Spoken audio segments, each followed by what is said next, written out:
Hi, welcome back guys. This is your friend, the Iron Fanfics, back with amazing fanfiction. This is the series of What If Deku Had Mimic Mutation Quirk.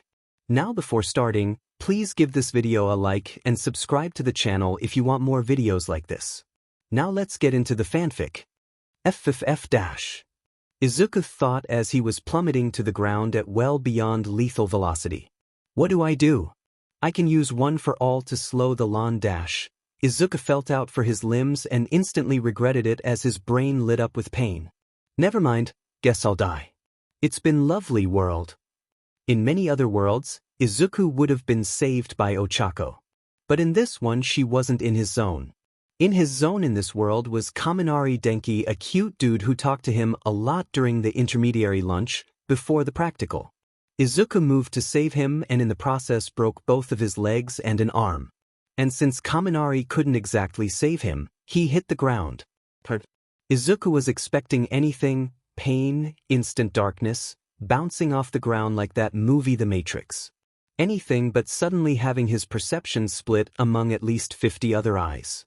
His body had turned into liquid form to protect him from the fall. Now granted, Izuku didn't know liquid form existed until this moment on this day, so when it happened and suddenly new instincts started printing themselves into him, well, he screamed.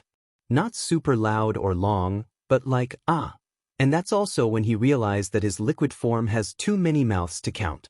His voice came out as many different voices all at the same time. Eventually, Kaminari walked up to Izuku. "He the big guy?" he questioned. "The exam's over.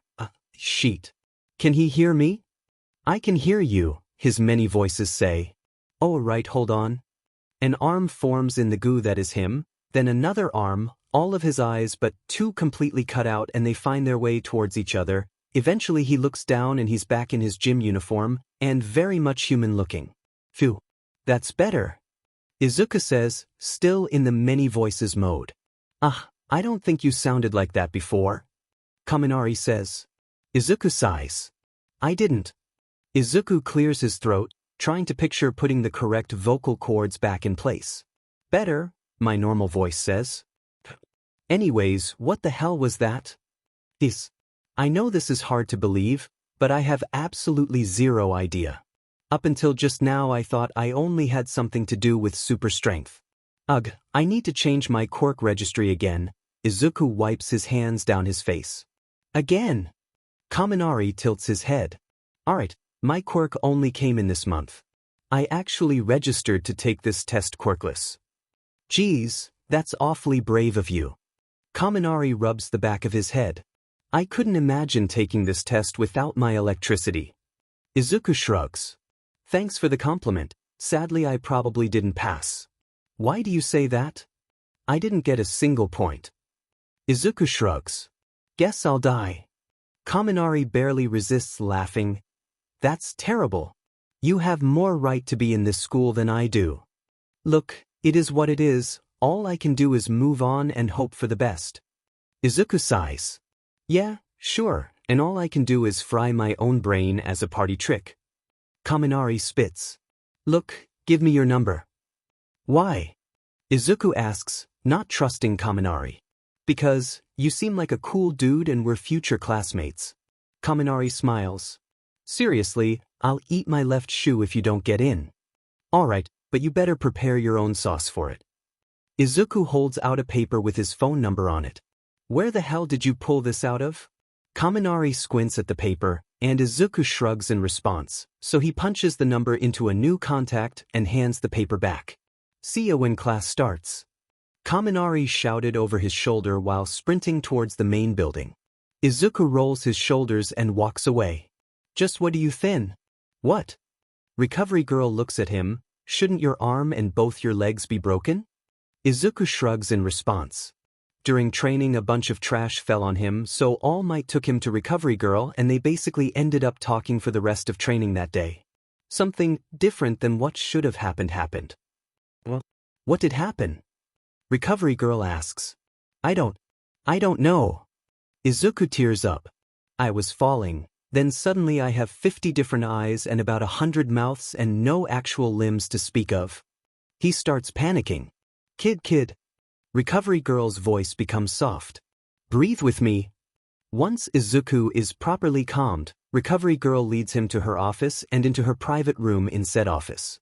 Alright, so you're saying that you have no idea what happened there? No clue. Izuku shrugs. Recovery girl sighs.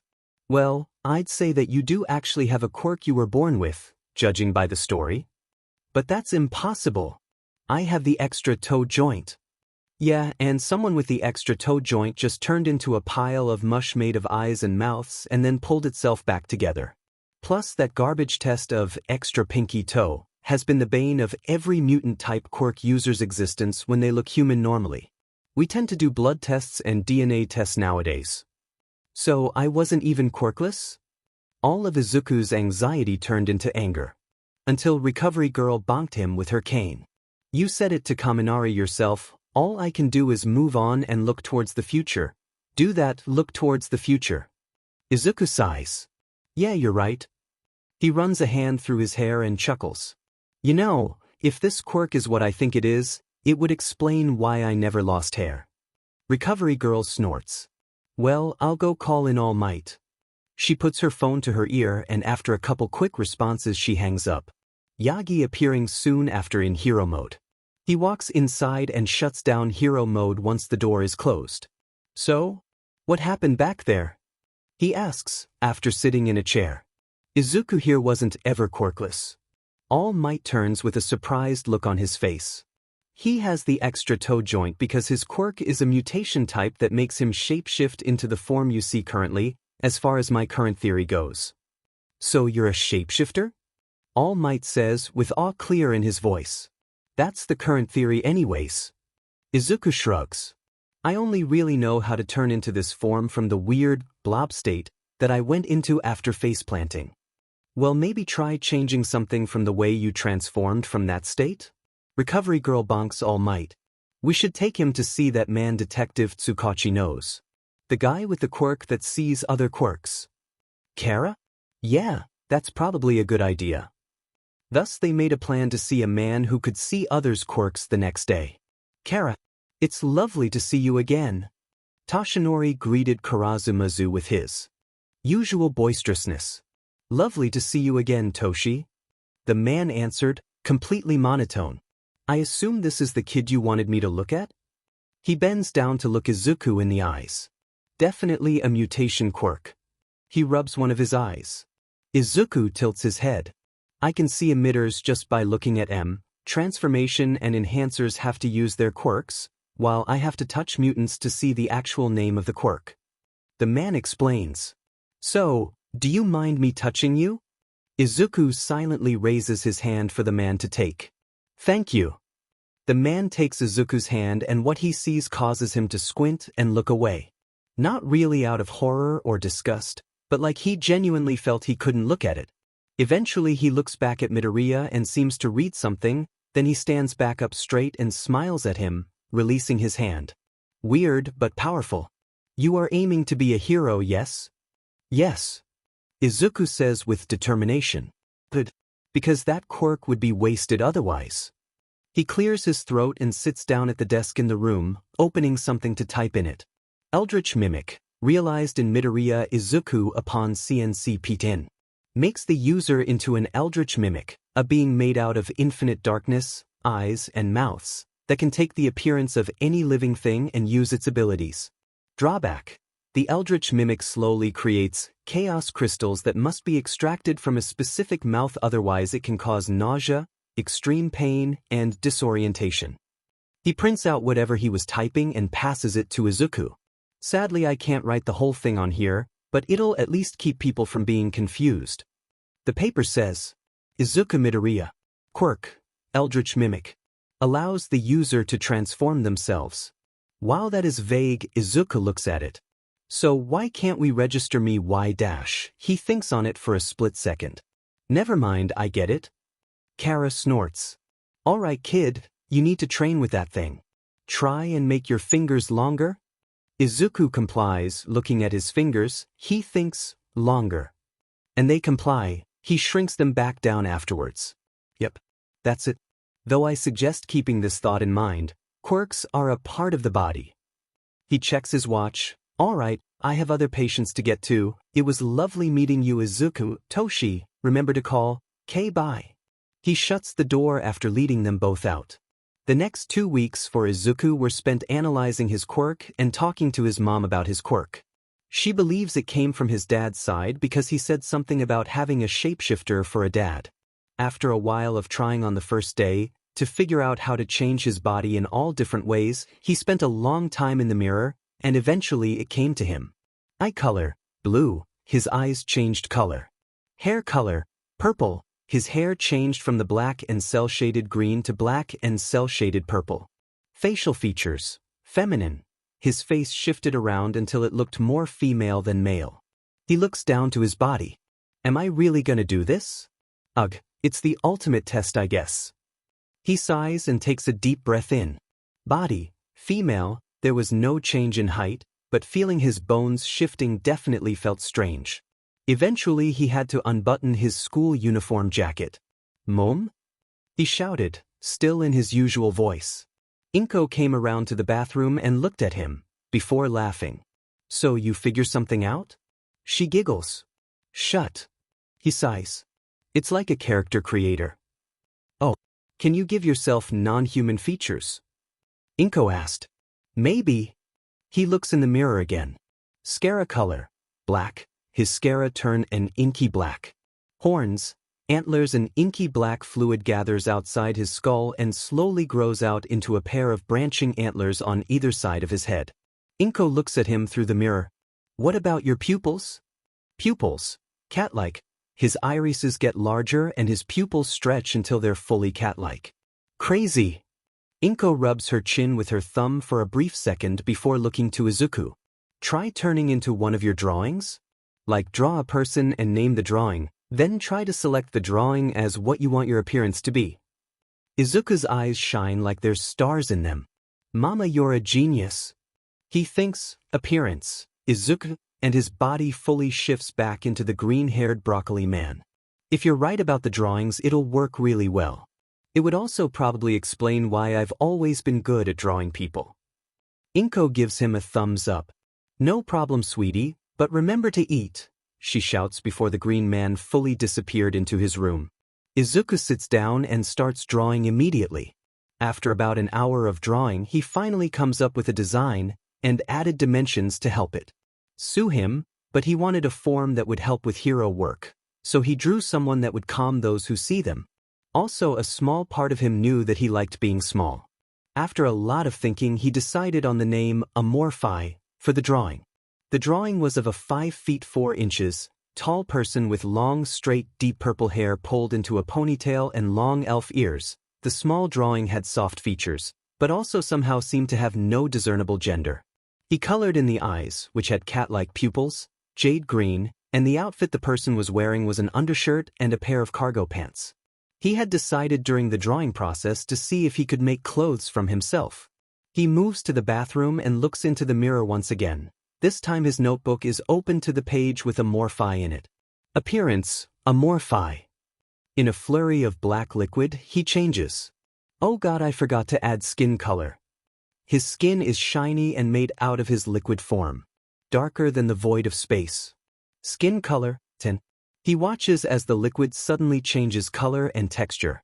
He looks down and sees that his normal pants fell off due to the change in size, but he's wearing a pair of cargo pants on instead, and under the collar of his normal shirt he has a new strap that wasn't there before. So I have to think about wanting to change something and think about what change I want, and the change happens. He groans after noticing his vocals. Vocal cords, a gender. He feels something shift around. Hello? Bois. They make a joking surprise noise and giggle at their own joke. Okay, yeah, this works for this form. They close their eyes and focus on their full body, feeling everything about it, then think, this is Amorphi. Something clicks into place in their mind and instantly their form feels much more solid. Okay then. They shrug and leave, picking up their journal and putting it on the shelf with the rest of their books. Aiza looks at their arm and a mouth opens up, revealing an orange crystal that's about 14 centimeters long and 6 centimeters wide at the largest width. For some reason after their first time becoming eye puddle, their excretory system changed to the chaos crystals. The top of their dresser already has 2 of these crystals. One is a teal-green color and has lightning that looks like what appeared on their arm when they punched the robot. It is 23 centimeters in length and 10 centimeters in width. They had to pull it out of a mouth formed on their stomach. Aiza found it strange, but they did it automatically. They felt pain from somewhere inside themselves and created a hole to grab it from. The second one is also orange and is about 4 centimeters long and 1 centimeter wide. All of them hover about 5 centimeters off the surface of the dresser. She places the one she just pulled out next to them. After they finally settle in their chair, Aizu texts Kaminari. Glass leggies. Yo, wanna hang out? Just finished training. Camivolt, sure. Where to?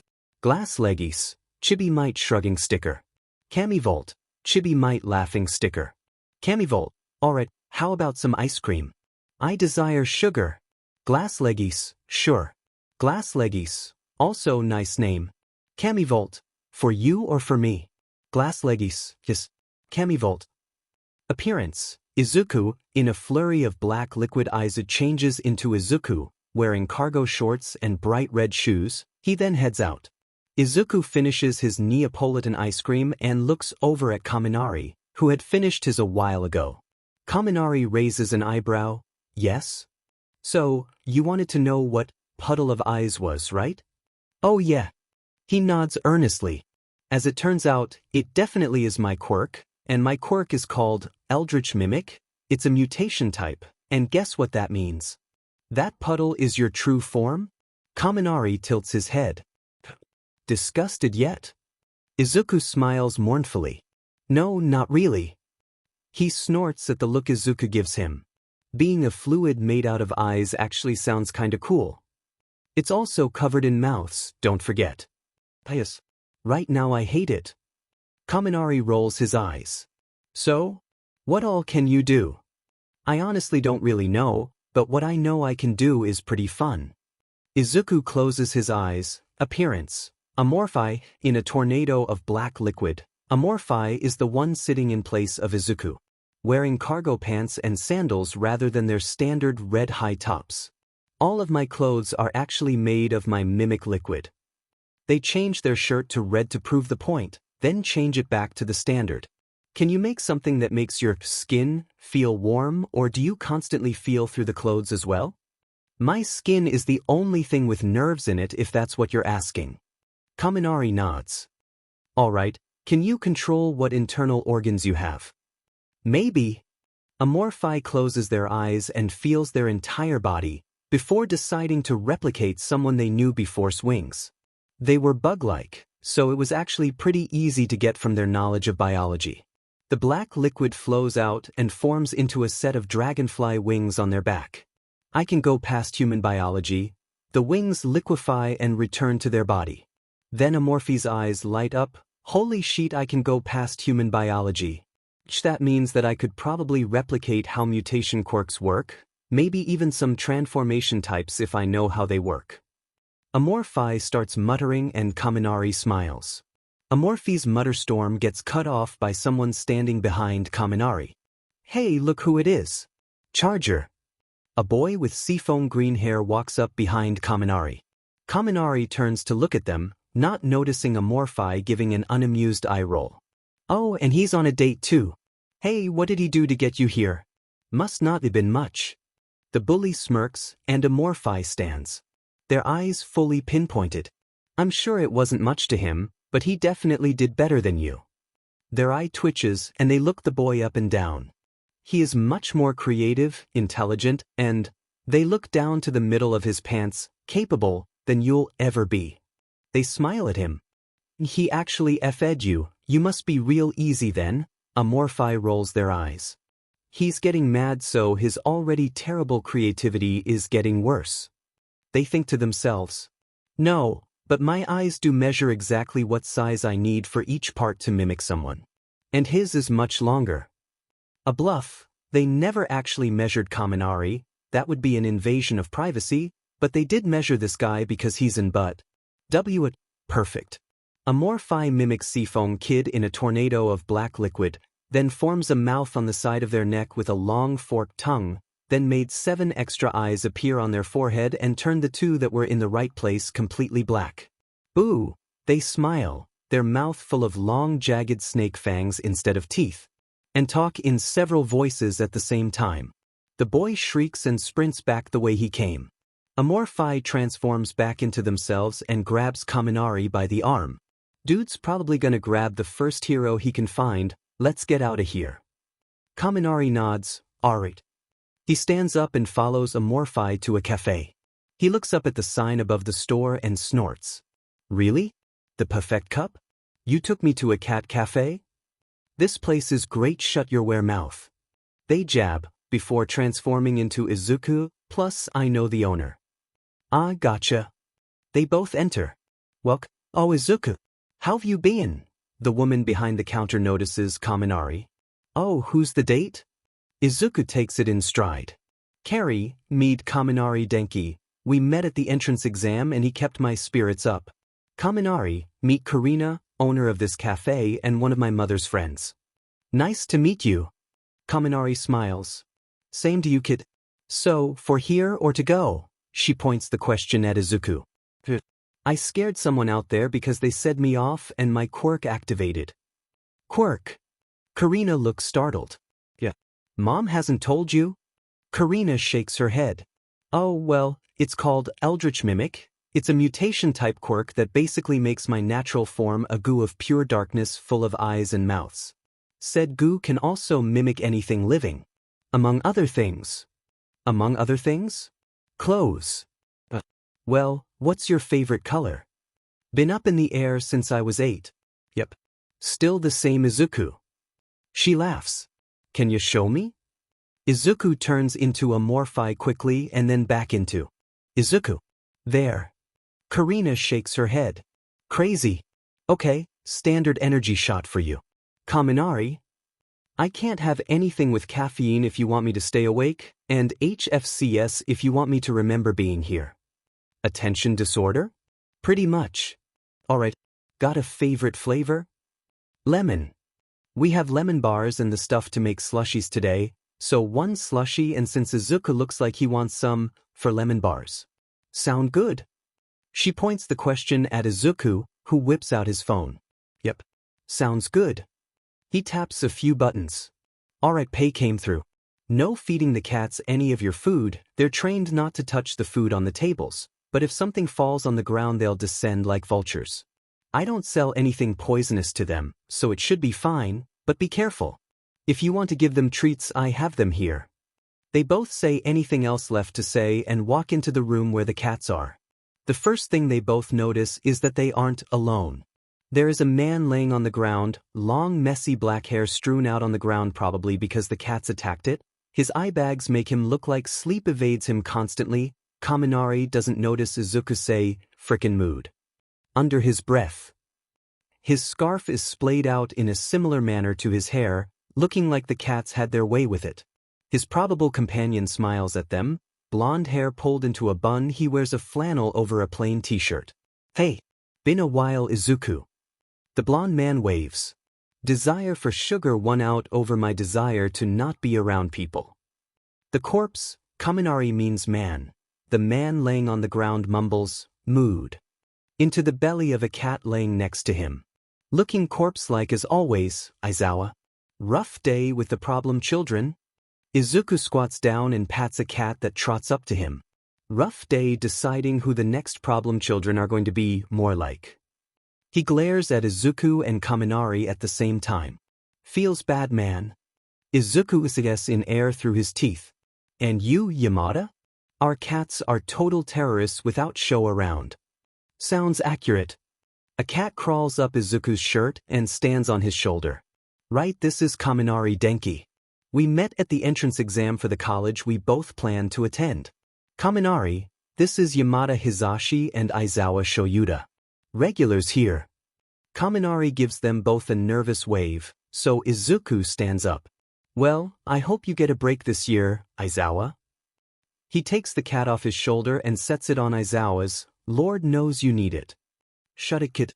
I don't know how you don't have worse eye bags than I do. Part of my charm.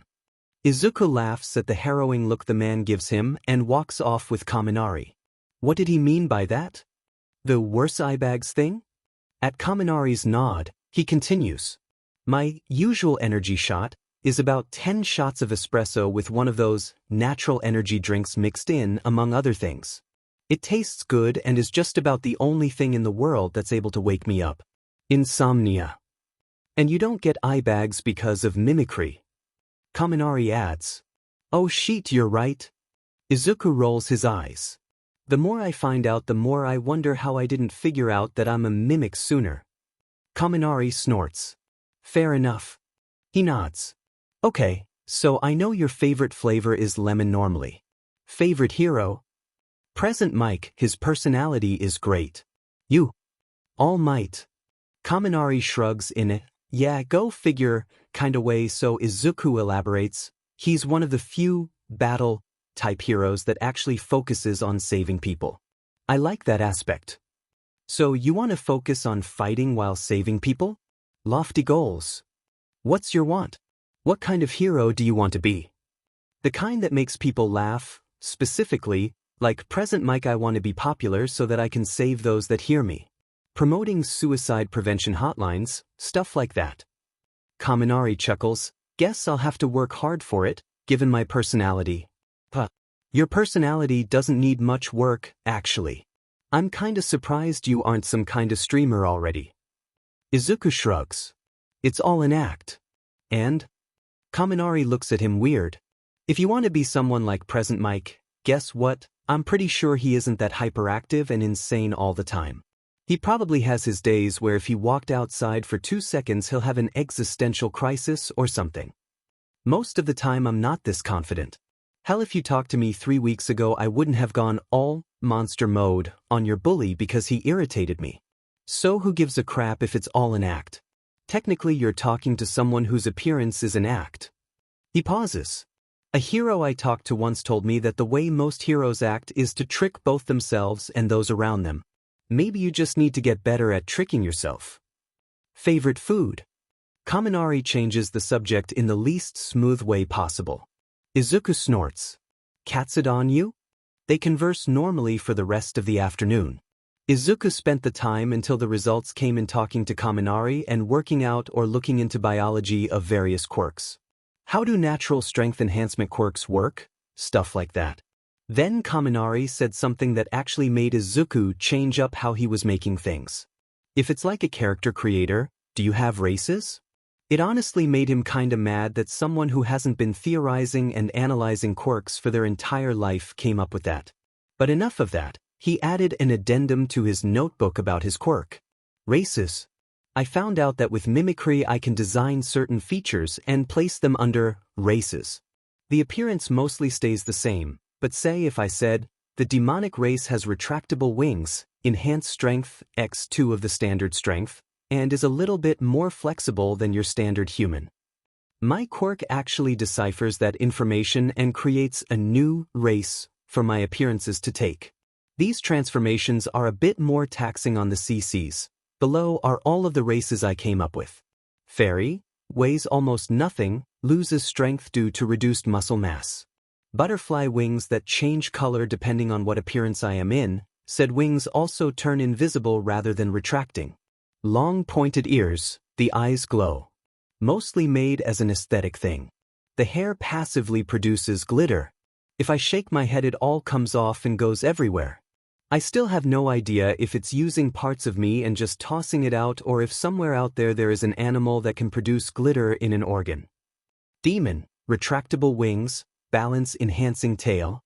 Small increase to flexibility, 2x increase to normal human strength. Horns grow out of side of forehead and curl upward. Fangs. Draconic, increased durability. Holy shit, I actually end up with scales and stabbing one did nothing. What the hell am I? Enhanced eyesight, permanent wings, claws and tail. Horns start on the forehead and end behind the head. Least flexible of all the forms. Tail is weighty and only useful in flight. Has the most increased strength out of all the forms, 4x the standard human. Teeth turn really sharp.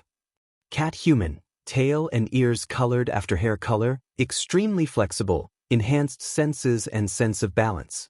Writing reflex built in, fingernails can actually turn into claws. I have decided that I should wait to find out if I can add more destructive capabilities to them. Do not want a repeat of my father's paper towel incident. And then there was the time Izuku realized that since he wasn't limited by human biology, that meant that he probably wasn't limited by anything normal. Zuku! Izuku! Izuku nearly jumps out of his skin. Yeah. He looks up from his fish. It feels kinda weird to be able to talk in so many ranges. Sticking with one for too long made his deeper voices feel more rumbly. You were looking at the fish like it killed me. She huffs a laugh. I know the results are due today or tomorrow, but interrogating your fish is off limits. Izuku whines sarcastically, but it killed you. If it killed me then? Nope, let's not do that mental puzzle tonight. Izuku raises an eyebrow, but doesn't question her. So, any grand plans for tonight? Inko questions. Probably just gonna work out and continue on my quirk analysis. Izuku shrugs. Right, I forgot that my child has no friends. She wipes a non-existent tear. Poor boy started talking to himself, insisting that he was talking to another boy named Kaminari. Izuku rolls his eyes and stands up. First my fish killed you, now Kaminari doesn't exist. We're gonna have to put me on medication pretty soon. He deadpants. She smiles wryly at him. I love you. Love you too, Mom. He moves into the living room and starts lifting a dumbbell, using the repetitive motion to keep his mind in one track. Also, he knows if he starts muttering he'll likely drop the dumbbell. Eventually Inko had to come in and poke him on the shoulder to pull him out of his thinking trance, and just as soon as he comes out of it a piece of paper hits his lap. Letters in. I understand if you want to take it up to your room. Izuku shakes his head. I can open it out here. Izuku has had constant reassurance from Kaminari throughout these past 2 weeks. For some reason the guy was super confident that Izuku was getting in. When asked about it he just said, trade secrets, and dodged any other questions. A claw forms on Izuku's index finger and he uses it to cut open the letter. There were a few documents and a disc with an arrow pointing to one of the sides. Izuku places the disc with the arrow pointing to the sky and sets the documents down next to it when a hologram fizzes to life. Young Midoriya. Izuku jumps a little at All Might's voice but doesn't say anything. He really is that loud, huh? Yes, I am Ms. Midoriya. He nods before standing straight. On the written exam you scored a very respectable 96%. That solidly lands you in the general education department, top of the class this year on the written, actually. All Might clears his throat. But in the practical skills test you scored a. He trails off for much longer this time, causing Izuku to start spiraling, 60. Izuku looks back up at the screen with pure shock on his face. What? You think we were only measuring how many points someone racked up by destroying robots? He asks the rhetorical question. What kind of hero school would we be if we only measured destructive capability? For the answer to your question, Ms. Midoriya, look here. He gestures to a screen that he in all likelihood couldn't see. It showed Kaminari talking to Present Mike, not freaking out by talking to his favorite hero at all. That green-haired kid has more right to attend this school than I do. It seems that the recorder started in the middle of the conversation. Kaminari was already doing his nervous tick of grabbing the part of his jacket with the zipper. Would it be Present Mike cuts him off. Sorry kid, you can't share points with him. Though I don't think you'll have to worry about it anyways. With that the recording cuts out. So, a hidden part of this test is the secondary point system. And for this, he presses a button and the screen shows Izuku leaping into action to punch the massive robot, cutting out before he smacked into pavement. You gain a lot of the secondary points. Izuku Midoriya, 60 points from the judges, placing you in 7th place in the practical. Congrats, kid, you passed. All Might extends his hand to the camera. Welcome to your hero academia. He moves his hand. We'll be seeing a lot of each other, since I'll be working at UA from now on. And with that bombshell dropped, the recording ends. Inko moves to hug Izuku. You pack everything? Inko worries. Unless you want me to take all of my All Might merch? Yes. Izuku nods. Mom, I'll be fine. I know you will be. But it won't stop the mom jitters from acting up. Come back once a month and call once a week if you aren't busy. I'll do my best. Izuku salutes. Anyways, I should really get going. Izuku opens his arms and Inko moves to hug him. I am so proud of you. You know. Izuku nods. Good. Now go be a hero. She releases him. Izuku leaves and Inko locks the door, then she sits on the couch and screams into a pillow that she pulls over to herself. The bags under her eyes suddenly very visible. My kid is gonna be a hero. She looks at the ceiling, not really knowing what to do with that information. She is proud of him, no question about it, but now that she's alone in the house to process it, it feels weird. So she does something she hasn't done in a while. She calls up Mitsuki. What's up, Ink? Mitsuki answers her own question almost immediately. Oh, wanna meet up? Mitsuki somehow perceives Inko's nod. Great. Perfect, later today or tomorrow? Today, if you have time. Awesome. The phone gets further away. Masu. I'm headed out with Ink later today. It suddenly gets closer. Do you mind Masaru coming? No, he's probably also feeling it. You can come too. He'll come. Inko can only assume that Masaru nodded or something. Izuku finishes setting up the basics of his dorm room and walks out. He's in his male form so as to not confuse anyone, but as soon as he hears explosions, he changes into Izumi, a bright purple-haired and eyed woman that stands at 5 feet 6 inches. She also changes her clothes around, wearing a Cats in Space hoodie where the stars actually glow thanks to bioluminescence and a pair of black cargo pants and purple indoor slippers. She walks downstairs into the main space. A pink-skinned woman walks up to her. Whoa, cool hoodie. We were gonna go around looking at everyone's rooms. A blonde kid called it redacted or something and walked upstairs. Izumi rolls her eyes. You feel the same? The pink woman looks miffed. Oh no.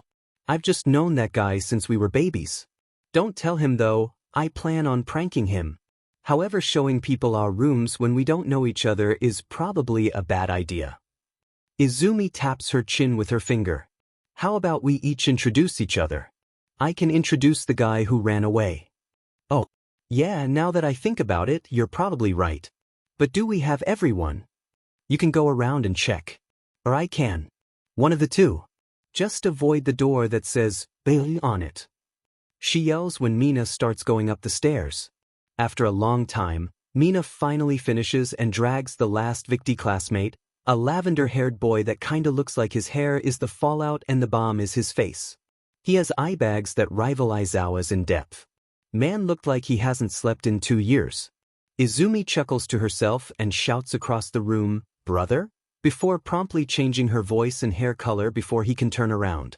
He walks over to her anyways after someone points, so she lets her hair change back. Fine, fine. Who snitched? Kaminari raises his hand. Team traitor. Kaminari only laughs in response. Sorry dude. Got bored. She waves her hands placatingly. Really? Yeah, really. Her vision clouds and she ends up saying the same thing again, and then her vision goes back to normal again. Your quirk is really cool. The man just snorts and walks to the circle where Mina was setting up chairs. After that finishes, Mina stands in the middle and shouts, Everyone! Everyone turns to look at her. How about we introduce ourselves? She gestures to the seats. Izumi walks over and plops herself down immediately. As do several others, including a floating set of casual clothes, a woman with long black hair, a woman with headphone jacks for earlobes, and after those three, people started walking over pretty much at the same time. The one in the glowing hoodie came up with this idea, so I think she should go first. Pinky, as Izumi had named her in her mind. Izuku Midoriya, gender fluid, she her right now. My quirk is called Eldritch Mimic, and you know that whole saying, the abyss stares back? Yeah, that's what I look like when I'm not mimicking a human shape. You don't have to admit to whatever you don't want to, I just did what I planned to. It's silent for a while, So Izumi starts again. If there are any questions, feel free to ask. A boy with a bird head tilts his head to look at her. You say you are an abyss, yet you seem to shine so brightly. Not really phrased like a question, but yeah. The secret is my upbringing, and also probably the fact that I didn't know about my quirk until the day of the entrance exam. Plus, if you talk to her for long enough, she can get super dark. Kaminari chimes in. Betrayal. But yeah, he right. Kaminari snorts. I have insomnia, but mimicry doesn't let me get eye bags unless I make them a feature on my face. What do you mean by abyss, though? A girl with round pink patches on her face asks. Well, I'm pretty sure I have everyone here beat on villainous-looking quirks. Mine's mutation, and it made me into something completely non-human. I'd rather not show it, but basically imagine a puddle of pure darkness full of eyes and with several mouths. That's what I look like naturally. How are we supposed to know you're you then? The black-haired woman asks. Pretty sure most transformation and mutation quirks can't do this. She opens a mouth on her arm and grabs a chaos crystal. These are my waste product. No idea what to use them for, but I almost always have one. She chucks it up in the air and it lands in the center of the circle, bouncing slightly as it floats back up to the usual 5 centimeters height. Your quirk is really weird. Another purple-haired guy says, this one has ball on his head. You're really weird. What the F is gender fluid? Don't feel like answering. She answers simply. If I have to be the one to explain the birds and the bees, I'm pretty sure that Kaminari would never let me live it down. I totally wouldn't. Kaminari answers, then stands. Right, my name is Kaminari Denki. Him, my quirk is called electrification. It lets me store and release electricity. I can't really control direction without support items.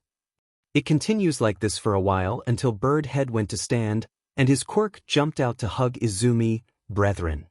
Was all it said, but Izumi still understood. She pets the bird shadow while everyone looks at her, stunned. Even the original bird-headed boy looks stunned. But he quickly recollects himself and clears his throat. Fumikage Tokoyami. Him. My quirk is Dark Shadow, and she is female. She gets harder to control when it gets dark. Izumi stops petting Dark Shadow once Tokoyami starts moving back to his seat. Eventually it circles back around to Izumi, so she stands again. One of the missing members is named Katsuki Bakugu, him. Call him Kaken if you want to really mess with him. His quirk is called Explosion. Uraraka tilts her head at Izumi. Why would calling him that piss him off? It remind him of his childhood friend, otherwise known as me. He doesn't even know who I am yet, and I plan to keep it that way for a while. Why Karo? Simply put, I want to prank him. A few snickers ring out. Oh, most of you are already out here. Good. A tired voice that both Izumi and Kaminari recognize calls from behind. Izumi turns and her eyes bug out slightly. Aizawa-san? His eyes flare red. It's sensei here, kid. He then finishes processing who he's talking to. Who are you again? Izumi shifts only her face to look like Izuku and makes sure that nobody but Aizawa can see it. My quirk turned me into a mimic, she said in Izuku voice, before turning back. I'm probably not gonna be Izuku for quite a while. Favorite color? Up in the air since I was 8. Alright. Anyways, it shakes his head. First get your name and quirk updated here. To do that, talk to the rat. He sighs and mutters, already losing my hair, under his breath, before turning to the rest of the class. My name's Aizawa Shoyuda. I will be your homeroom teacher. Tomorrow we will be doing a quirk apprehension test at 12. So at around 12 tomorrow you will meet me here to retrieve gym uniforms. I expect you all to be out by 12. Relay it to the rest of your classmates. Dismissed. With that he turns and leaves. Izumi turns around and rolls her eyes. Of course he would do something like this. She sighs. We should all get some rest. If we wake up tired and have to do whatever he has planned, all of us might get expelled. Ida raises an eyebrow untrustingly. Expelled? I know the guy from a cafe we both regular at. One time he told me that he expelled an entire class. And it was last year that he said it, so there was no way he knew who I was gonna be. Why should we trust you? Even your appearance is faked. Ballhead exclaims, and this causes a few people to start, Kaminari having a visible vein in his neck. You probably shouldn't, but either way I'm going to bed. Nobody will be able to wake me up, so don't try. And if you do manage it, I'll be too irritated to deal with niceties. In a flash of black liquid, Izumi turns into Amorphi and wears pajama bottoms with a tank top. Shouldn't you wear something more than that in public? Yaoyorozu looks uncomfortable. Oh, sorry. A jacket flows out and forms. This body doesn't have any internals unless I select a race, so I tend to just not care while I'm in it. The more you speak, the weirder your quirk gets. Urarka laughs. Well, it is getting late, we should probably turn in. Amorphi nods vaguely and walks upstairs, taking a melatonin and knocking out as soon as their head hits the pillow. Morning is here. Blasts on Amorphi's alarm clock, so they get up and change form, turning into a pigeon. They fly out their window and land in front of the building. They then transform into Izumi and walk inside. Aizawa raises an eyebrow at her. Where were you last night? Izumi raises an eyebrow at him. My room. Where else? Pretty sure your room isn't outside of the dorm building. Oh, that. Izumi looks at him lazily. If Bakugo attacks me at the quirk assessment thing, don't get in the way. Not even day one and I already have a problem child. Aizawa sighs. Can I ask what this is for? Yeah. Also for the last test I want you to call on me last. Just so we're not being disruptive. Basically put my entire existence sees him off because he thinks I'm quirkless. And even if I have a quirk now, he probably won't stop acting like he's in middle school until he figures out that he can't continue to treat me as his punching bag. So, since he knows I'm supposed to be here but I haven't shown myself, me only showing out of formality will PSS him off. If it turns into a real scuffle then intervene, but I doubt he'll be able to land a hit on me. Why are you so sure? The only people he had to practice with were a dude who could extend his fingers and some other guy I never even saw the quirk of. Meanwhile, I am a sentient liquid that can copy the quirks of others if I understand how the biology works. Alright, fine. If it gets to be a full-on scuffle, I will interfere, otherwise go nuts. But if either of you go too far, I accept punishment. And if he does attack you, he will get proper punishment as well. Aye. He gives her a long-suffering stare. Grab your gym uniform. And go change. Izumi walks over and looks at it. Wow, reinforced and everything.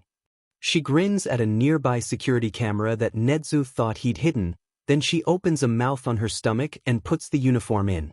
Then in a black tornado, Amorphi is standing in Izumi's place in the gym uniform. This form is the most adaptable, before you ask. And that uniform would get destroyed if I wore it. Aizawa gives them the most harrowed look he can and the intercom goes off. Midoriya-san, if you are done analyzing it, can you give the uniform back? Nedzu asks in his usual chirpy demeanor. And Amorphi complies, reaching under their shirt and pulling out the uniform. Sorry, headmaster. It is all right. The rat almost audibly shrugs. But on an unrelated note, I would like to speak with you in my office later. Aizawa somehow gets even more haggard. Meanwhile, Amorphi smiles unbidden. Sure. They chirp. I do not get paid enough for this. Aizawa says aloud. Then he pulls a cat out of his sleeping bag and places it in his scarf. Then he checks the time. What the F is an 18-year-old doing waking up at 11 in the morning? I don't know how to tell you this, but unlike you, some people actually treat their insomnia. The only real reason you know I have it is because I get too into researching some subjects. He facepalms. You know what? Forget I asked. Is there some kind of name that you want me to use for your plan?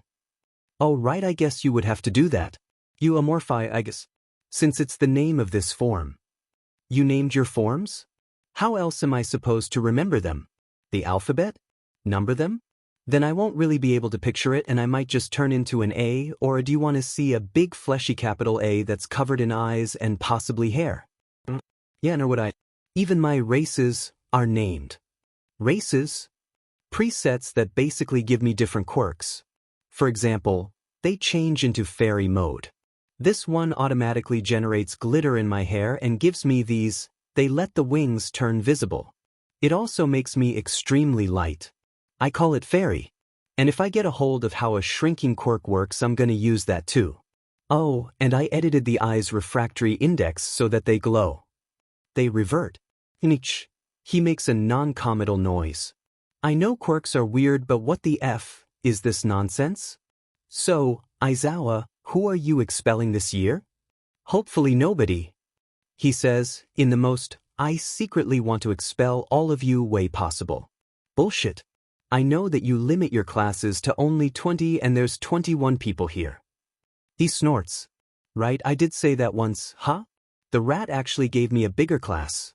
Maximum of 25 this year. You'd best hope that I don't ever get a hold of how a lie detector quirk works. Because even without it I can tell you're lying. Aizawa groans. I reveal nothing. He says through gritted teeth. Fine. I'm gonna go to the food place? Cafeteria. That's what it's called. I'm gonna head over there and get something tasty. Want anything?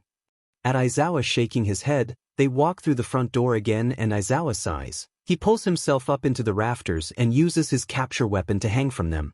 Might as well mess with them. Amorphi comes back in half an hour later, having eaten 4x what anyone else would normally eat. A higher year with beady blue eyes looked at them in awe after watching them destroy what even his best female friend would find to be a lot. All they respond with is, what? I've got infinite mouths to feed. At this the blonde higher year tilted his head. It was actually rather cute. Quirk. Quirk. The guy laughs. One of my best friends has a quirk that relies on vitality. They eat a ridiculous amount of meat. A person of culture, I see. They look at the time. Name. Tagata Mirio. Midoriya Izu. And I gotta go, Tagata. See ya around. They walk out of the cafeteria. Nobody hears Tagata murmur something about 1A under his breath.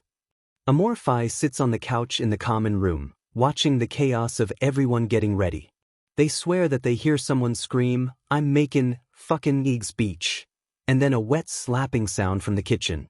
Then the din starts getting louder, so they move into the rafters with Eraserhead, fairy mode to get to the rafters without making noise or disturbances, then devil mode to hang upside down from them.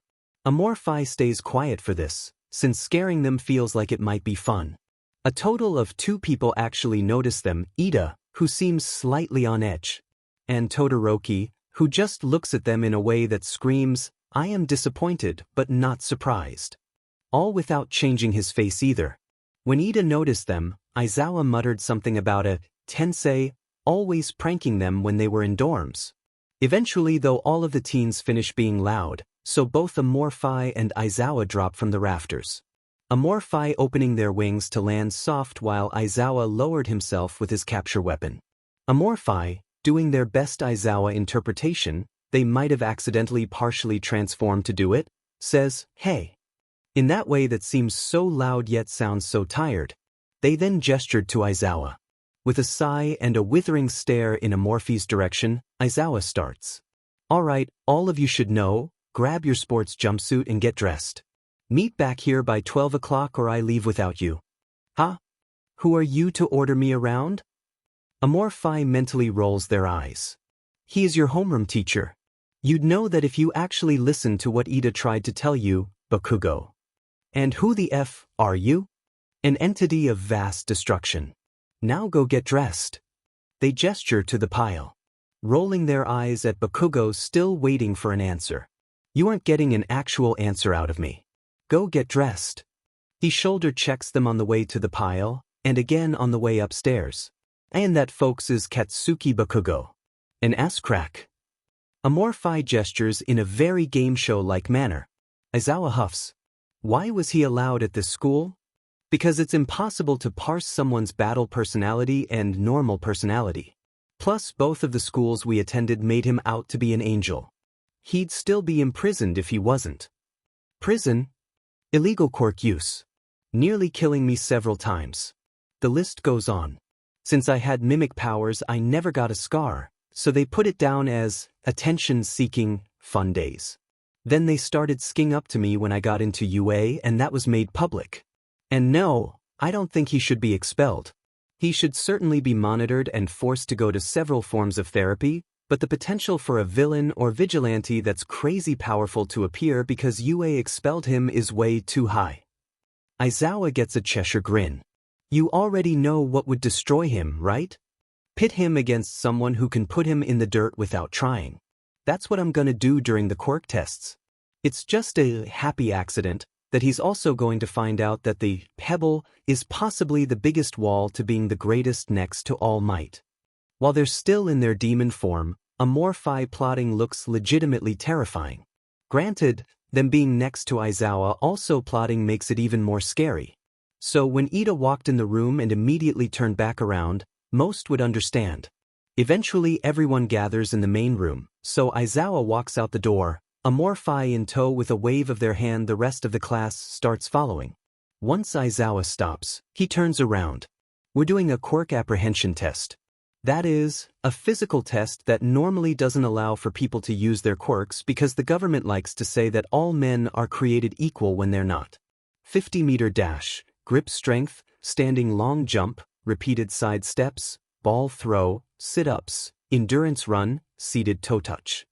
Everyone still looks confused, so Aizawa rolls his eyes. Bakugo! The guy grunts. What was your ball throw score in high school? 70 meters. He catches a ball thrown at him. Get in the circle and throw with all you have that way. He points towards the outward end of the cone leading to the circle. Do whatever as long as you don't leave the circle. Bakugo grins and steps into the circle, and with a scream of, die, he launches the ball. Aizawa lifts his phone to show 750.1 as the distance. So yeah, that's the gist of it. Some shouting starts up and someone says, this looks like it'll be fun. Amorphi laughs as Aizawa gains his menacing smile. Fun? Alright, well since this seems fun, let's raise the stakes. Whoever gets last place will get expelled. Ochako says, that's unfair. So is literally everything about hero work. And life for that matter. You all know our school motto. Plus ultra. With that, the tests begin. Alright, demonstration's over. First is the 50-meter dash. 50-meter dash. Hagakure tossed her jacket mid-run to get a higher score. Amorphi and Bakugo were paired up for this part. Amorphi got into running position and turned into their demon form, then decided to try something with One for All. Can I enhance parts of my body and general structure by using One for All on that part's entire system? They tried it, and it resulted in their legs glowing slightly. Well, I guess I can try this. Using their tail as a balance, they got into running position. The starting pistol sounded, and Amorphi was moving. 1.07 seconds, the robot chimed. The glare Bakugo shot them made them generate an extra eye on their forehead just to increase the eye-rolling power. They undid the changes and returned to normal Amorphi appearance. And then they also huffed derisively when the man made a move to yell at them. Grip strength. For this one, all that Amorphi did was do their usual 5x strength mutation quirk, getting them a 260 kilogram score. Katsuki, meanwhile, nearly exploded the thing in his fury about his score being 76 kilograms. Standing long jump. Just to add extra confusion, Amorphi left their wings invisible in fairy mode and seemed to just float across. Bakugo came close, so they shook their head in a dismissive way at him, also covering him in purple sparkles. They were then forced to do it for Aoyama. This was around when they started to feel the effects of quirk overuse. Cramping all over and general dizziness popping into existence, so they walked over to Aizawa. Am I allowed to expel the chaos? Tokoyami perked up slightly. Aizawa sighs. As long as it doesn't interfere with others and you don't leave this field, then whatever goes. Alright, I'm gonna leave them by you because I have zero idea what happens if anyone but me touches them. They open a mouth on their stomach and yank out two 40-centimeter crystals, one that has green electricity arcing off of it, the other simply glowing orange. They place them both on the ground and move back to the rest of the group. Repeated side steps. Amorphi honestly had no idea how to do something with this one, so they just went demon, since it's optimized for speed and did it normally. They still got a better score than Bakugo. Much to his anger. Seated Toch. They went catkin mode and folded in half. Easily getting first place in this one. Sit-ups. For this one they just continued until everyone else stopped. Not able to feel stamina drain when they don't have internals. The man with red hair and a shark-tooth smile said something like, manly, while clenching his fist. Distance run. This one actually ended in a tie with Yaoyorozu, since she made a moped while Amorphi got rid of their lungs and ignored the burn in their legs. Ball throw. Alright, can't mess this up, so time to expel again. They walk over to Aizawa and remove a 40-centimeter orange crystal and set it down next to the other one. Don't transform immediately, I'm gonna do a thing. Aizawa cryptically whispers as Amorphi walks back into their place. Once it is Amorphi's turn at the pitch, they take the ball and walk in. Dragonoid, their body changes into a dragon person, clawed hand grasping the ball, they reel back and channel one for all into one arm and throw. But just as the ball leaves their hand, something cuts. The ball still gets launched 500 meters, but it's not nearly as far as Amorphi was aiming for. They turn around and look at Aizawa, his eyes glowing red. You've been holding back. He sends out his capture weapon and wraps it around them. There is no holding back in the hero world. I told you all to give it your all, but you aren't doing that. He places another ball in their hand. Get the highest score in this exercise, or you're expelled. They take the ball in hand and smile wryly at Aizawa. Then they transform into Izuku and walk back into the circle. He hears Katsuki relax, probably thinking that he's not a threat for whatever bullheaded reason. Then they transform again. Let's see, how far can I go with the steel cable type muscle fibers? After some hemming and hawing he comes up with a decent plan. First, they reform all of the bones, muscle fibers, joints, and skin while channeling one for all over their body, giving a 100x boost to natural power. Then he added the different muscle fibers, giving a 10x boost. And then they use Dragonoid mode. This is when it becomes too difficult to move for the main body, so he sends out a small puddle and has that mouth speak for him. It's a cute voice considering the monster that stands over it. Stand back. And Yaoyorozu, make Jiro ear protection. This is gonna be loud. The squeaky voice of the puddle says, before sinking back into Izuku. He brings his knee up and fully activates the enhancer part of One for All, creating lightning everywhere and covering his body in red veins. For everyone outside of it, the actual throw is a blur, but the aftermath was something everyone could see and hear. As the windows of the gym nearest to them all shattered, and even a few on the main building did as well. As for the ball, all it was a blur before disappearing out of sight. A white line immediately disappearing into the sky, and as for the pitching circle, Izuku dug a 20-foot deep crater and had to crawl out of it. Smiling wryly at Aizawa he says, so how'd I do? To that he held up the phone. As it beeped, .24C. Holy shit, I think I won. Aizawa snorts and turns to the rest of the class. This is what I meant by no holding back. Do you? Izuku rolls his eyes. Don't know anyone by that name. He calls back as Bakugo launches himself at him. Izuku axe kicks Bakugo in the shoulder, slamming him into the ground and knocking him out. Feel free to continue, sensei. Right, this wraps up the test for the day. I put all the scores on a list. I don't feel like explaining the scoring system, so here. He holds the phone up and a holograph shows up, displaying all of the names with Izuku Midoriya in first place. And Mineta Minoru in last. Mineta, pack your things and leave. And the rest of you keep this in mind, I will expel anyone I find to not have any potential. Head back to your dorms for the day. Mineta looks devastated, cussing and yelling under his breath. Izuku wordlessly drags Katsuki to the headmaster's office and sets him on a chair inside. Ah, Midoriya-kun, Netsu says in his usual chirpy demeanor.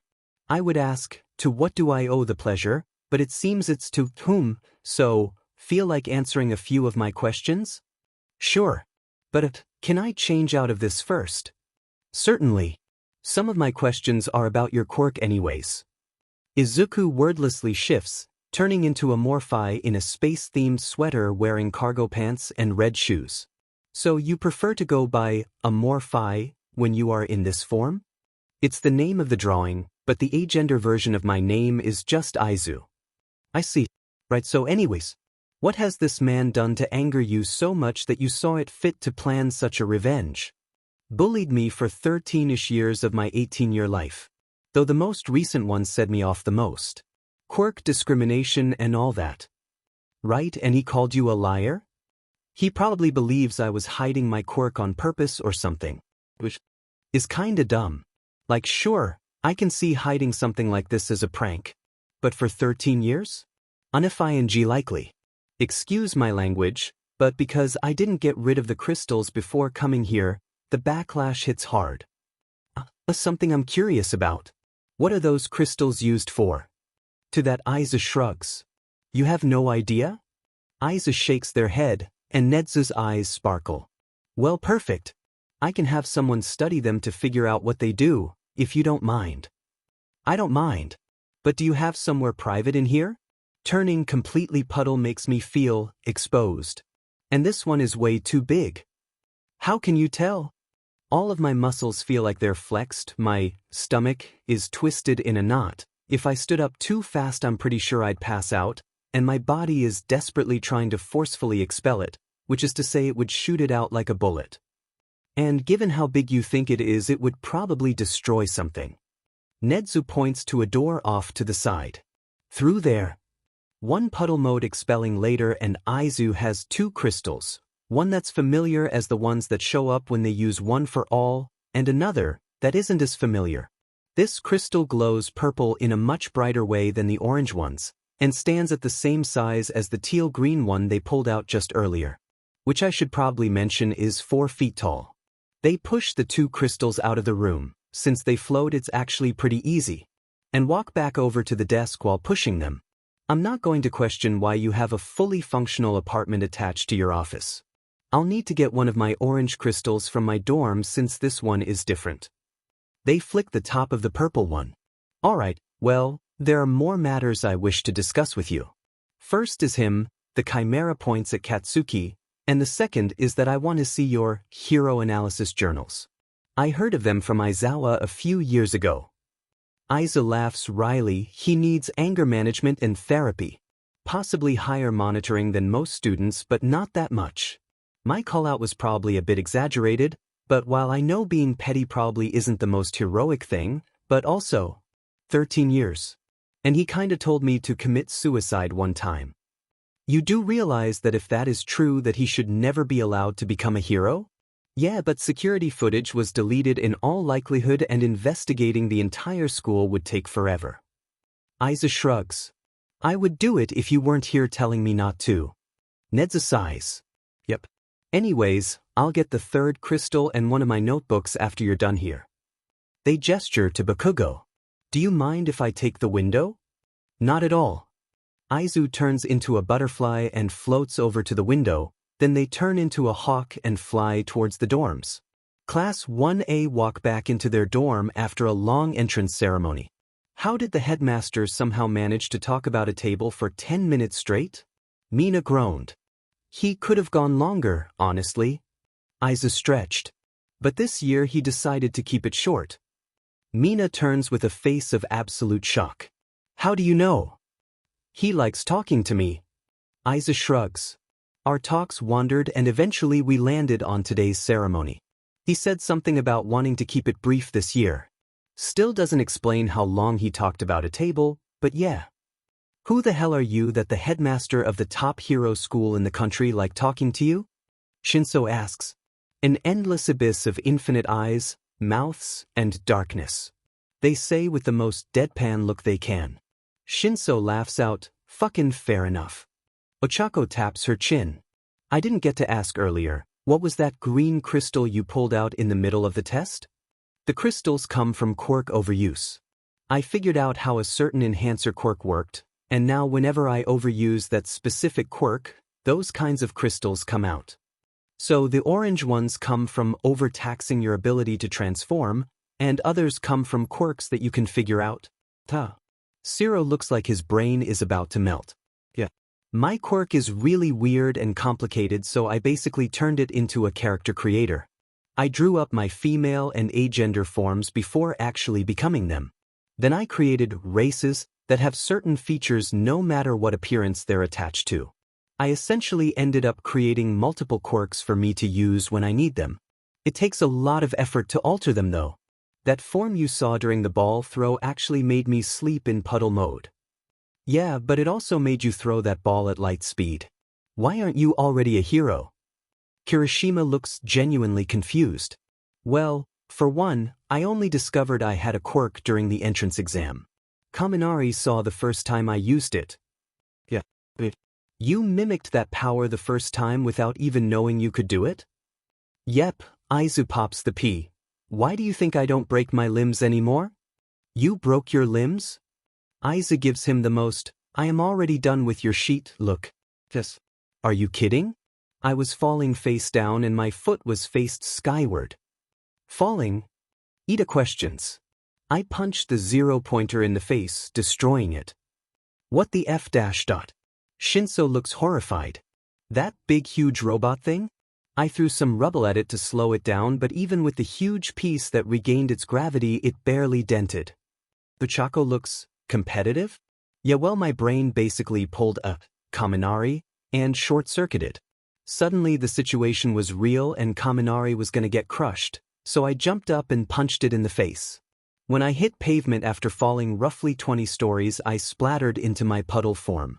And thus that was the first time I ever used my quirk and the day I discovered something I was born with.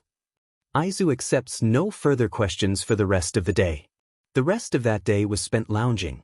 The next day, All Might showed up for their hero basics. Izumi covers her ears. Coming through the door like a normal person. He says, coming through the door in lunging position. Most people fan over him while the #1 hero walks up to the podium in a comical way. I teach basic hero training. This is the class you will be in the most over this year. Let's get right into it. He holds up a card that says, Battle, on it. Combat training. He points to a wall and clicks a button, several arrays of briefcases aligning with where the students are seated arranged on racks come out of the wall. Costumes based on your quirk registries and requests sent. In before you started here. Several shouts from the students. Change and meet at ground beta. All Might runs out the door. Izumi sighs and picks up her case. Follow me. I read the map, so I know where the changing rooms are. And ground beta for that matter. She says to the group of shell-shocked students. A few nod, but most just stand up and move to the racks. Once everyone seemed to have grabbed theirs, Izumi nodded and gestured with her hand. Once they all arrived at the changing rooms, Izumi realizes. Sheet, which one do I go into? Kaminari and Shinso both snort, though one sounds more sarcastic than the other. The intercom crackles. It doesn't really matter. Says Nedzu's voice, there isn't really any rules against gender fluid or transgender people using whichever gender thing they want to hear. Mostly because I don't get what people get upset over. So it's just a matter of who I make most uncomfortable. Thanks, Nedzu. She gives a thumbs up to one of the well-hid cameras. She gives a nod and salute to the girls before walking into the boys' lockers, switching to Amorphi appearance. Why didn't you go with the girls? Shinso furrows his brow.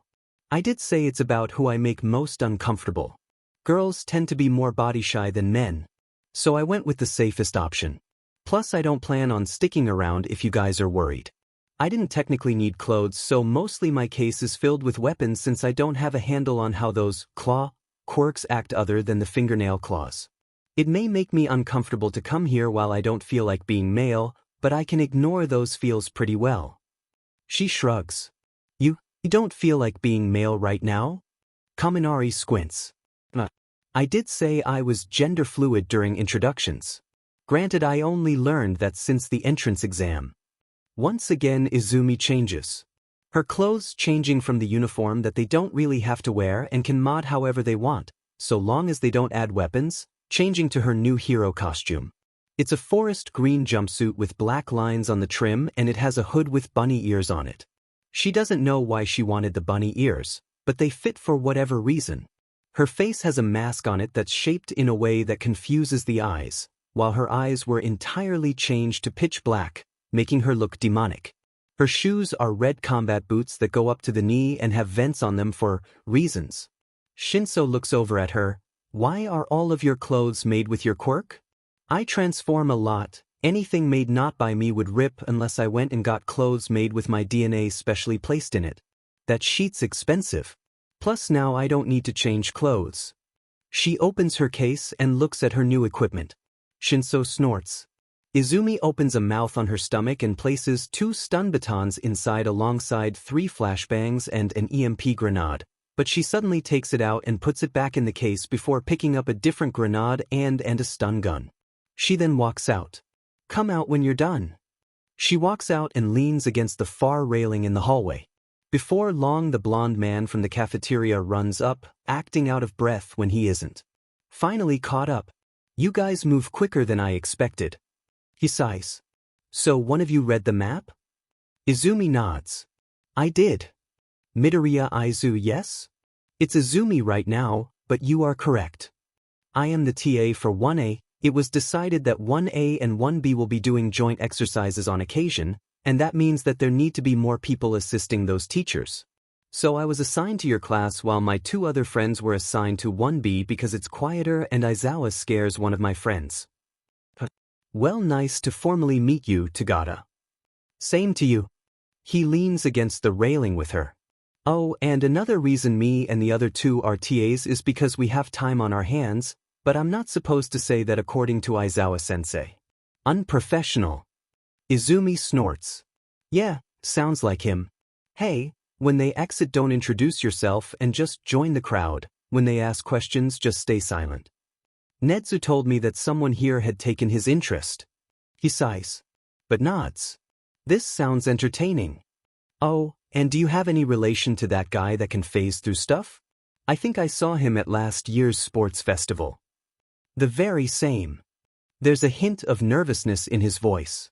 Holy shit, you got buff. Tagata perks up. Yeah. The hero I interned with gave me a regime that I still follow. Kinda surprised that you didn't mention the embarrassing thing. I make my clothes, dude. If I forget to do that it means I'm endy. I just have decent luck with it. But I didn't think of that. They stay in amicable silence for the rest of the time until the full class comes out and Aizu just silently starts walking away. The entire class pretty much figures out after Shinso tries to ask the guy a question that Aizu said something to him. Mostly because Shinso would have done the same thing, Izumi guesses. For the rest of the trip they just walk in silence. All Might explains the exercise and Tagata finally walks up onto the stage with him and whispers something in his ear. The number 1 hero rubs the back of his neck and nods before raising an eyebrow at Izumi and swiftly returning to his All Might personality and grabbing a box and placing at the foot of the stage. The teams will be decided by drawing lots. This is because heroes often have to pair up with other heroes without having any idea how their quirks match up. Ida had raised his hand, but retracted it as All Might explained. Any questions? Then get to drawing. Izumi walks to the front and grabs a ball before returning to the back. She spots Mina pulling out a ball with the same letter, and since she's seen her memeing around with Kaminari, she shouts, "Same hat? Same hat!" while pointing at her. Mina smiles and laughs at her while walking over. Alright, now that you have all found your teams, it is time to figure out the matchups. He reaches into 2 boxes that seemingly appear out of nowhere and pulls out 3 balls. Dropping the first one he sees, he holds up the ball. The first 2 teams will be these guys. Round 1. Ashido and Midoriya vs. Shinso and Kaminari. Izumi does jazz hands and speaks in a way that drowns people in sarcasm. Of course I'm first up, this is my life after all. Shinso snorts as they pass each other. Mood. All Might continues like that, and eventually her and Mina were standing in front of the building where the villains are hiding for their 5-minute prep time. So, Ms. I came up with an elaborate scheme within a day. Have a plan. Forming one. Does your acid conduct or insulate? Mina wordlessly looks confused but then jolts with realization. Electricity? Izumi nods. Not tested. Well, either way I think we should cover Kaminari in it. First of all. Why? You can control the strength, right? Yes, but, if it conducts he'll be grounded since the acid will likely flow to the ground if we cover him, which would make it inert, but if it insulates he'll short-circuit? Yep. I'll deal with Shinso and you'll get the bomb. How are you gonna deal with him? And how do you know he won't just stick by Kaminari? He's better as a mobile unit due to his quirk, and judging by how well he moved during the quirk apprehension he knew and trained for that. If he were to stick by the bomb it would be possible that he wouldn't get a chance to use his quirk before someone got to the bomb, plus Kaminari probably already told him that he can't exactly target with his quirk, so they likely won't be in the same room. If they are, I move to take down Shinso while you go for the bomb or Kaminari, whichever's closest. Alright, time's up, ready? Start. All Might signals the start of the test, and Aiza goes to the wall and turns Catkin mode. Grab on. It's best if we start with the high ground. Aiza gestures to their back before pulling out their claws and sinking one into the concrete of the building. Nails that pierce concrete and arms that can throw at light speed. Mina mumbles before latching onto Aiza's back while Aizu climbs to the top of the building and the two enter through the roof. The top floor has only one room. So when the two enter and find that the villains stored the bomb here, Aizu just sighs and turns on Demon Race, sprinting out from behind cover and touching the bomb before Kaminari could warn Shinso. The bomb has been captured. Heroes win. Aizu facepalms and sighs. I know, no plan survives the enemy, but I didn't expect the plan failing successfully. Aizu changes into Izumi. Alright, let's head back to the observation room. She gestures to a shell-shocked Kaminari and cackling Ishido. Shinso walks in and shoots her a questioning look. I can accelerate a ball to a percentage of the speed of light. Did you really think I can't climb with a person on my back? Both of the villain team members facepalm and groan. Please return to the observation room. All Might says over the intercom.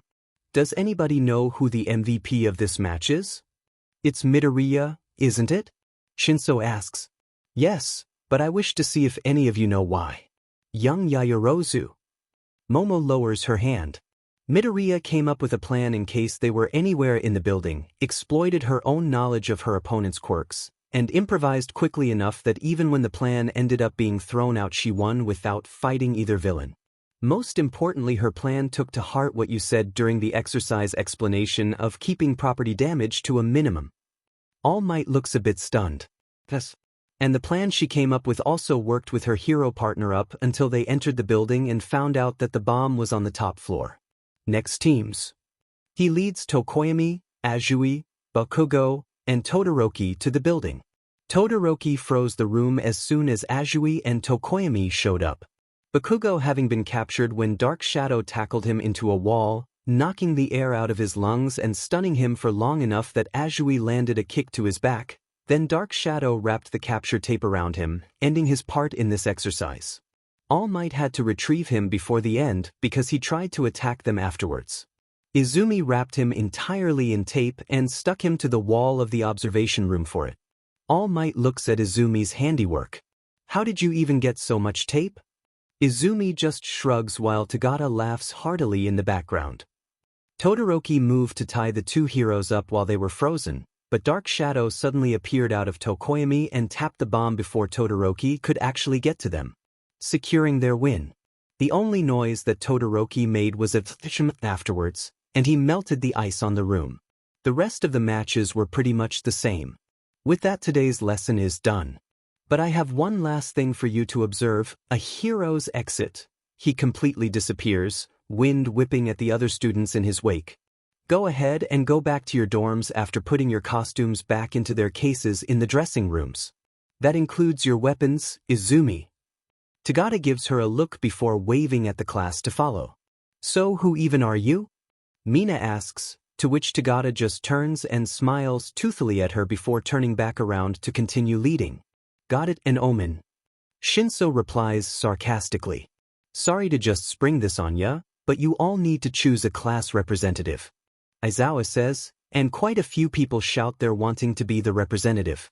Eventually Ida shouts above them all. We should use a democratic vote. Is that acceptable, Aizawa-sensei? I don't care, just get it done before the PRD's over. Wouldn't everyone just vote for themselves?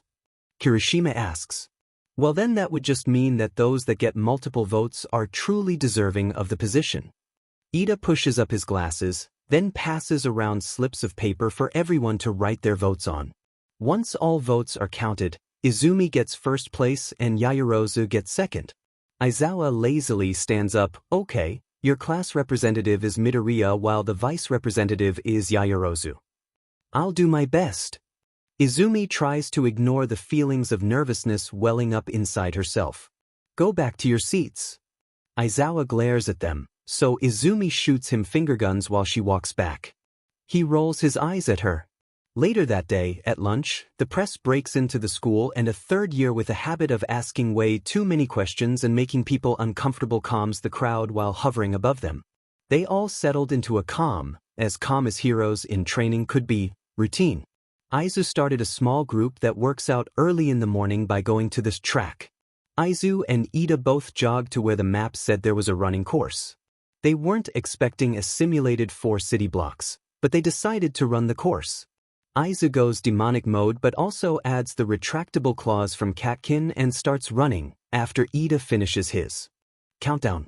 They both start running strong, but eventually Aizu splits off, their competitive spirit fueling the urge to get to the end first. They jump up and flick the fire escape ladder of a nearby building down with their tail, latching on to the bottom rung and flinging themselves with the momentum. They latch on and amble up, using several windows on their way to the top.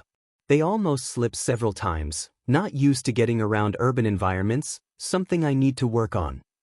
Eventually they get to the top of the building and start doing basic free running, tail assisting with their balance the entire time.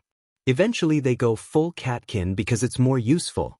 And they reach the end of the 4 blocks before Ida, by a few seconds. He looks at them weird when he catches up with his breathing, noting their lack of breathlessness. Did you fly?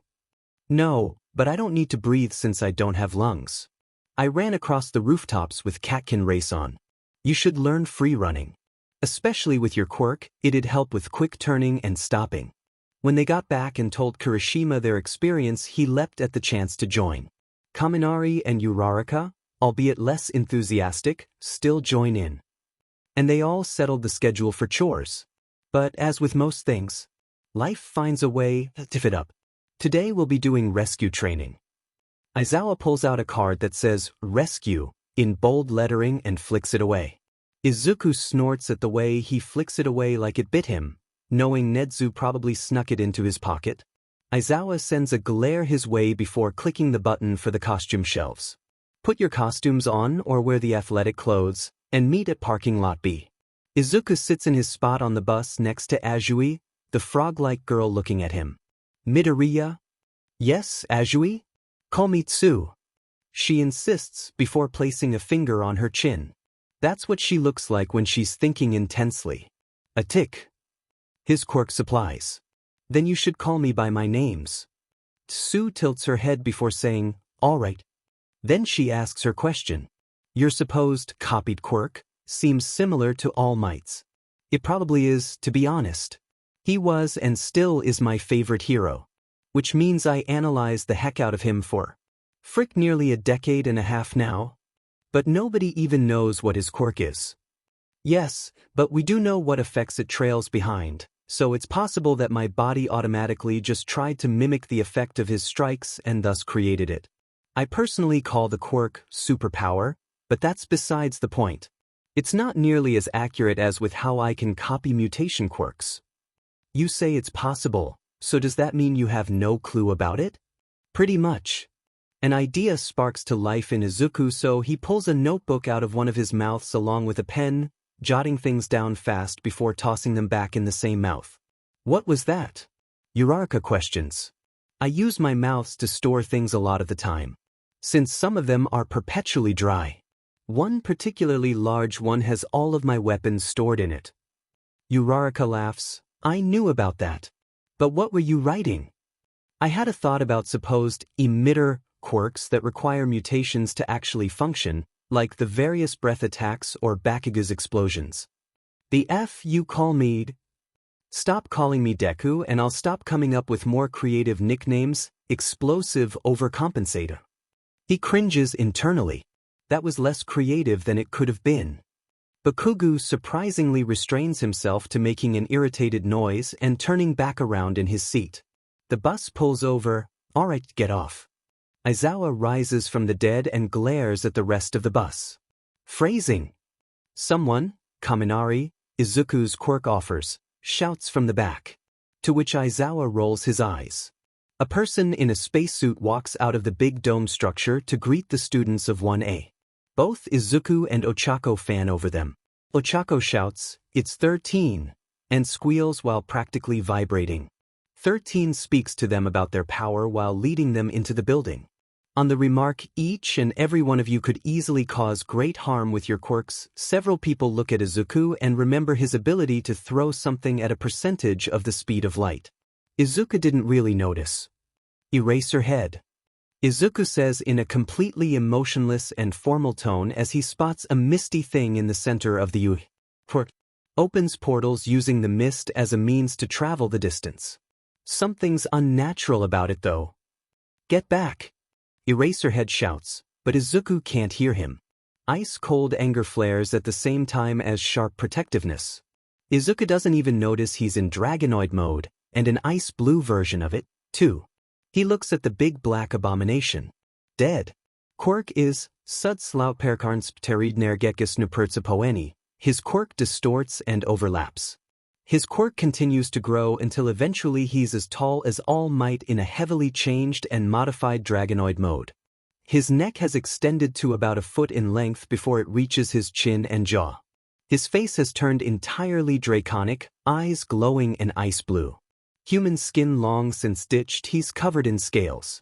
2 of his fingers in the middle merged, making his hands a 4-fingered and clawed draconic hand. His tail and wings enlarged and get bulkier and bulkier until his tail easily can extend 3 yards and his wingspan reaches 6 yards. He huffs a breath, deep and draconic. The resulting mist coming out of his mouth makes him pause. He inhales another deep breath and turns to Eraserhead. The black bird-beaked thing over there is dead. And then one for all flares through his veins and he shoots off before Aizawa could tell him to do otherwise. He appears next to the Numu and punches it as hard as he can. Wind rushes around them as the shockwave hits, but the Numu is unmoved. So Izuku punches it again and again and again. His bones break on first impact but are reformed by his quirk quickly, and with OFA in them, it causes his to become much stronger than before. Izuku feels the sluggishness coming on, so he opens a mouth on his back along with an eye. He turns around and lets loose the 2 chaos crystals. The one from OFA overuse smacks into the bird first, exploding on impact and gouging out a lot of flesh from the thing. But when the purple crystal impacts the Numu, Izuku feels a flood of information enter his head. Name, unable to find information. Quirks, super regeneration, shock absorption. Genetics.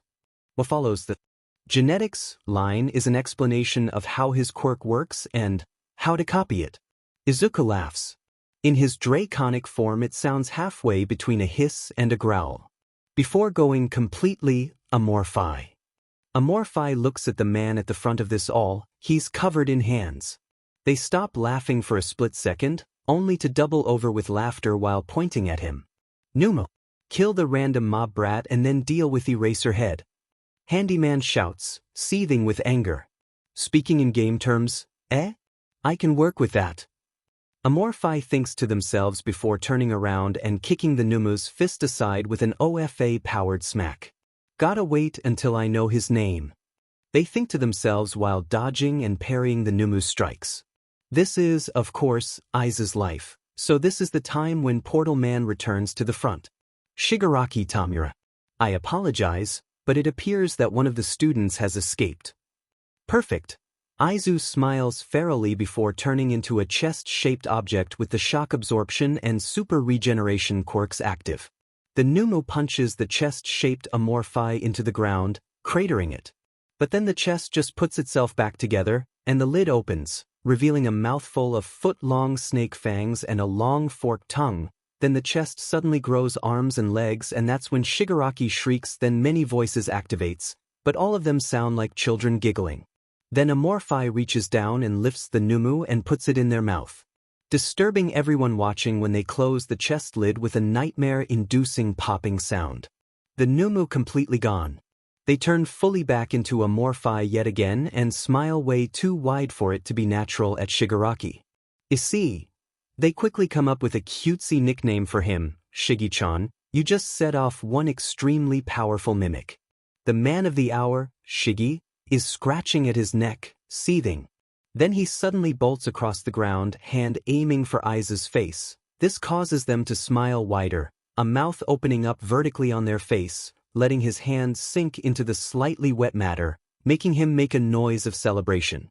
Not so powerful now, are you? Mimic-san. Many voices turns on again, this time with a deep, demonic choir. No, still fairly sure I'm powerful. A tooth scratches Shigaraki's wrist. After all, I can open up mouths anywhere on my body. Shigaraki shrieks and pulls his hand from their head, and is soon after chopped on the back of the neck by All Might. I didn't notice him come in, Aiza thinks to themselves before promptly falling apart and into sleep. Kaminari hears a shriek when he gets to the plaza of the USJ. Said shriek sounded like Uraraka, and sounded like it came from her, so he looks towards the source and sure enough the brunette is there, looking terrified of something. He follows her line of sight and sees a puddle of eyes and mouths, all closed, but also breathing at the same time. He walks over to her and turns her around saying, "Hey, relax, it's just Aizu." Kaminari's brain is still partially crispy, so he can't really tell why Aiza's current form is a problem to anyone. Aiza doesn't really like people seeing them like this, so, go away? He tries to search through his mind for a decent way to say it, but ends up being blunt. It causes Ochako to laugh and nod at him before turning and walking away. He half murmurs, before walking over and sitting down by Aizu. He doesn't remember much at the USJ after that. Azui lands in a standing position on a boat in the USC. She watches as Shinso falls out of the sky and into the water. Her mind flares as she jumps off the boat, kicking one of the jeering villains and jumping off of his head to get further into the water. She swims around a little before eventually finding him, about to take a hit from a shark villain. Her tongue lashes out immediately and wraps around him, then it drags him into her arms. She sets him onto the boat once they get within decent range and clambers up herself soon enough. The sound of childish giggling can be heard as her and Shinso discuss a plan. Shinso looks up, "God?" and then snorts at his own joke. But seriously, it sounds like Aiza's going for broke out there. Then Shinso looks down at the villains. They're distracted by the giggling. Right, remember what your dads taught you. When facing unbeatable odds, distract and escape. So he walks over to the edge of the boat and shouts the first question that comes to mind. "Are ya ready, kids?" He shouts, loud and deep, doing his best impression of the pirate from that age-old cartoon. "Aye aye, Captain." Most of the villains respond back. He takes over most of them, successfully distracting their allies by incapacitating the others. Shinso immediately looks to Azui. "I need ya ta toss me." His accent still partially locked in pirate. Azui looks at him with so much confused awe that he's almost impressed with himself. Then she wraps her tongue around him and throws him for shoreline. He manages to land with a roll and stumble while she lands partially in the water and hops to shore. They both hide behind and partially inside a shrub for the festivities to be over, both deciding to wait before letting it be known that they escaped an area. Kaminari makes a fearful noise while hopping backwards, away from a villain going in for a strike. "Hey, if either of you could find me something made of metal that I can smack these guys with, that would be great." Yaoyorozu wordlessly creates a long iron rod and tosses it at him. "Cool. Now don't touch me for a while." He starts steadily releasing electricity and goes to hit the first guy in his way. The guy catches his weapon, but doesn't go down at first, so Kaminari ups the voltage until little sparks dance off of his skin. Once it gets to this point, the villain lets go of the pole and falls over. "Okay, so that's about damn it." He turns and smacks one coming up behind him. knocking the villain down and out. I really need to figure out a better way to do this. Brain's already going all day on me. He turns again and downs another villain. Should I ask Aizu? Kaminari. Kyuka yelps. He just turns and tilts his head silently. We have a plan. Kaminari nods, so Momo continues. When you see something, cover me and Kyoka, let loose with everything you've got. Kaminari frowns but nods. It's not going to be as powerful as normal, else I'd pass out, but it should take care of a good chunk. He thinks as he smacks another villain with his pole before deactivating his quirk in preparation for the ultimate move. He also takes out a small battery pack and puts the plug that normally goes in his phone into his mouth, watching with slightly glazed eyes for the signal. Oh shit, right? He picks up the metal pole and tosses it to Kyoka. She catches it but looks at him weird. Metal. Conducts. Might. Render. Useless. He tries. Take under with you. Kyoka doesn't necessarily look like she understands, but she nods anyways. As soon as he sees a sheet explode out from Momo, he puts his battery into his insulated pocket and lets loose all the electricity he can without passing out. I hate this feeling. He thinks as the world gets covered in fuzz and he stops being able to hear. Looks like these guys are going to get to see dumb butt mode. He barely feels his feet leave the ground. More villains. With a small jolt to his systems, his brain suddenly feels a little better, allowing him to see and hear but not really talk properly. Then he's jolted again and he feels his electricity stores go up. Wrong element, dude. He says before shoving 20,000 volts into the guy holding him. Both Momo and Kyuka visibly untenses when he returns to the ground. They didn't know my body can convert as well? Weird. He turns and kicks the villain in the head to make sure he's knocked out. His allies give him funny looks when he does. Electric types, more resistant to each other. He looks at their still confused faces and just shakes his head. Head towards Plaza? Both Momo and Kyoka seem to instantly remember that they're in a dangerous situation and nod, following him as he slowly makes his way towards the exit to this area. As he does, his eyes unfuzzes more and he can finally talk without pausing every couple words. Still can't really figure out what's wrong with everyone though. Ochako gives the purple villain a look of disdain as he disappears when Ida reaches the doors. She and Mina tend to the space-themed hero's injuries as best they can. A short while later they hear giggling followed by a sickening wet pop and crunch. Then the doors to the USJ burst open as All Might explodes onto scene. After looking over everyone for a brief moment, he sprints out into the US. After a long while, Ochako stands and walks over to the front of the USJ. What she sees makes her shriek. Then she remembers what Midoriya said during introductions. Basically imagine a puddle of pure darkness full of eyes and with several mouths. That's what I look like naturally. Kaminari walks over to her after seeing what she was looking at, and tells her to go away. She giggles at his obvious trouble with words before walking away. It would be rude to continue looking when she knows Aizu hates people seeing them like this. I was not imagining that at first. Thinks. Escorting the police around the USJ without them trying to arrest or shoot Midoriya was an interesting experience for Nedzu. Luckily, since Tsukachi was there to confirm when Kaminari said that the puddle of darkness was his friend, most officers tried to ignore it. Emphasis on tried. There's only so much you can do to ignore the pure darkness puddle that seemed to breathe and looked like it wanted to be fed the souls of the innocent. Eventually he had to not so subtly threaten them. Injure one of my students and you will find yourself without a badge or a single platform to stand on. He said angrily to the officer who drew his gun again. Tsukachi also looked at the officer angrily. He finally just pointed towards the door of the USJ without saying anything. When the officer moved to argue, Tsukachi just glared harder, causing the officer to back down and walk away. Tsukachi sighs once the officer is out of sight. Sorry about that, Nedzu, that officer is new to the force. Nedzu nods in understanding before continuing to show the officers around the USJ. Once they had finally made the full rounds, the puddle started pulling itself together, condensing together until it was human-shaped, then with a weird, whoosh feeling, the puddle was Amorphi, wearing their hero costume and holding their head with a look of pain on their face. Kaminari stands up and smiles at Amorphi. Hey there, sleepyhead. I will actually commit homicide. Amorphi glares with no venom at the blonde. Glad to see you're alright. They wipe a hand down their face and look over towards Nezu. Hey, I figured out what the crystals do. The purple-orange ones show me how to copy quirks if a significant amount of the subject's DNA comes into contact with them. The teal ones explode in a hurricane of pure force when crushed.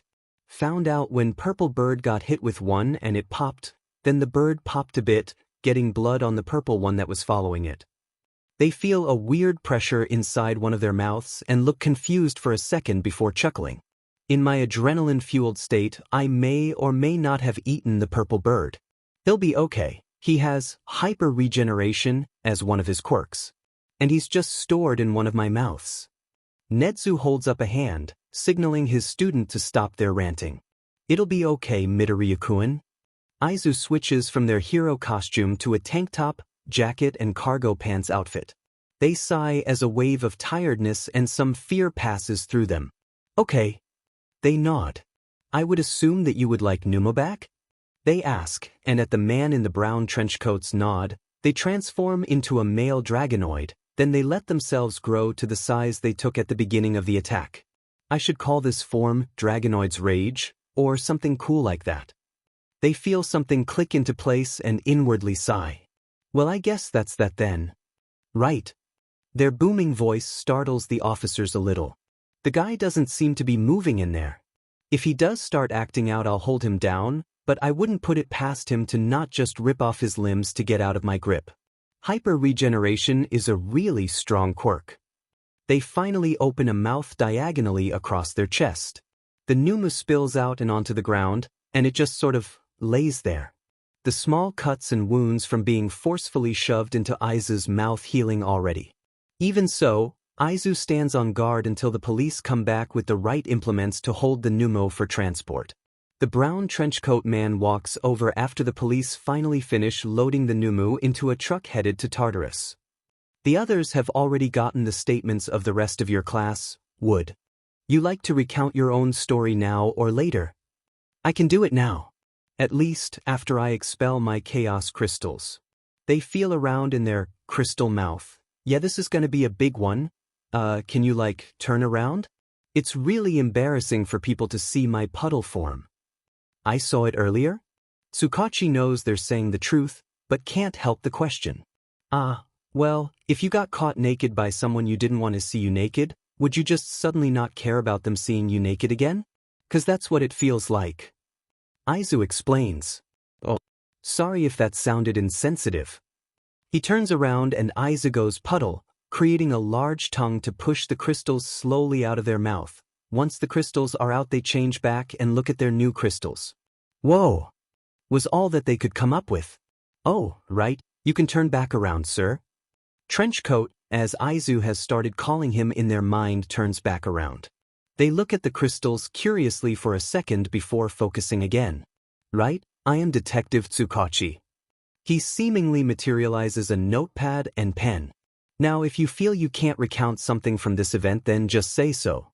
If you can, I'd like you to start from the point in which you thought something's wrong. Well, they recount their story to the detective, the appearance of the purple portal, their quirk telling them it was a quirk. Then when they got to the Numu and how it interacted with their quirk, Tsukachi stopped them. You say that purple thing is dead according to your quirk? How does it even know that? It might have been because its brain is exposed, or the fact that other than primal and instinctive fighting, it seemed to possess no intelligence of its own. I don't really care. It was because its tissue was dead. Okay, sure that. Tsukachi raises a questioning eyebrow. My quirk is mutation, not transformation like most would think. It affects my brain a lot more than is probably healthy. That was basically the part of me that acts as a measuring tape, talking. I can look at anyone and tell their height and weight, including specific measurements of everything. I don't really use it because of the breach of privacy it would be. Unless someone is being AD or is about to kill me. You said it overlapped with itself when it was trying to say something about the quirks of the Numo? Yep, It was trying to say hyper-regeneration and shock absorption, but it came out as dash. Midoriya adds a second mouth to the side of their neck and they both say a different quirk. That had to be disorienting. It's probably what roped me into rushing in and beating the thing down after relaying that it was dead to Aizawa.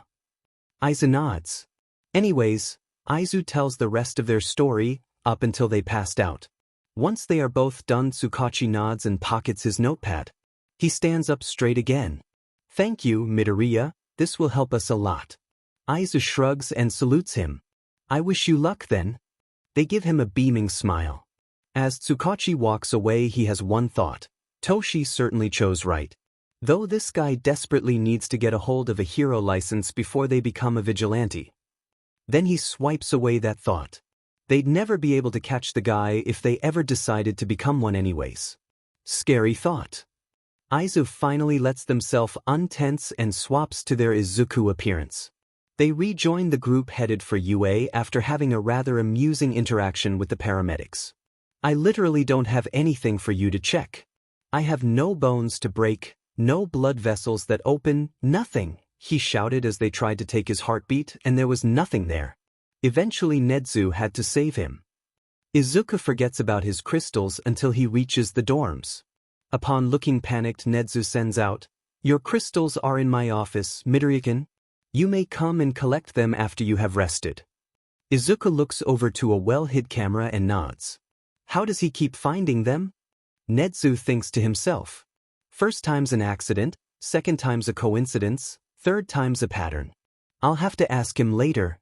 He thought as he went back to tightening up the security system.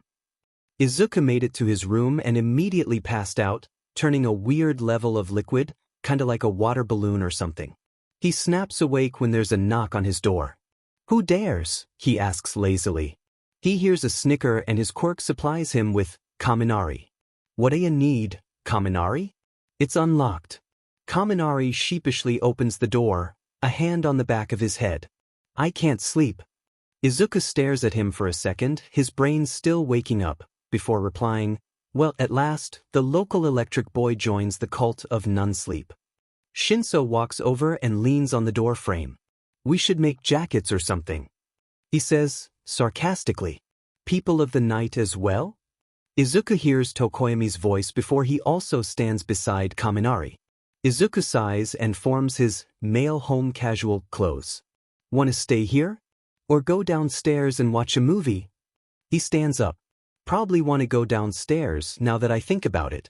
And before you ask, taking meds for insomnia after an event like today is never a good idea. Deeper sleep means more likelihood of a PTSD-induced dream. Why shouldn't we stay up here? Kaminari asks. My walls are covered in posters. All the eyes may not feel uncomfortable to me, but they probably will for you guys.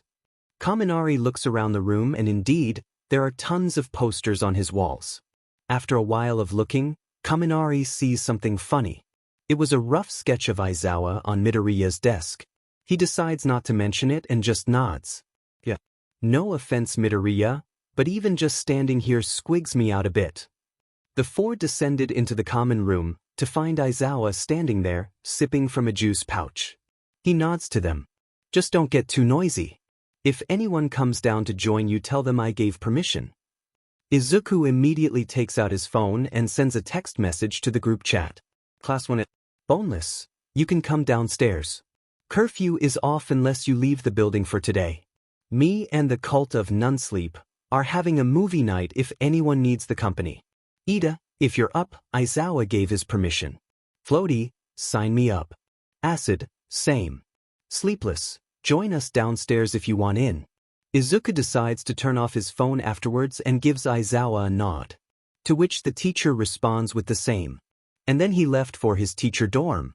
Eventually, the movie night group became Mina, Ochako, Tsuyu, Toru, Rikido, Yuga, Denki, Fumikage, Hitoshi, and Izuku. They didn't really talk about much and in the end just watched a couple movies before Momo walked down with a sheepish look. Kyoka also joining soon after. Izuku woke up the next day on the couch with a blanket over him, his head in Denki's lap. Why? He jolted up, inadvertently jostling Denki a bit. Sheet. Denki wakes up much like you'd expect an electric user to. With a jolt. He then stretched out his back and neck before looking around. When he notices Izuku looking at him intently, he remembers him falling asleep on him last night. And a little bit of the teasing before Momo put a blanket on Izuku and started making blankets and pillows for everyone so they could fall asleep.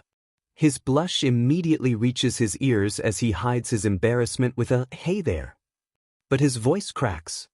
He clears it with a disturbed look on his face.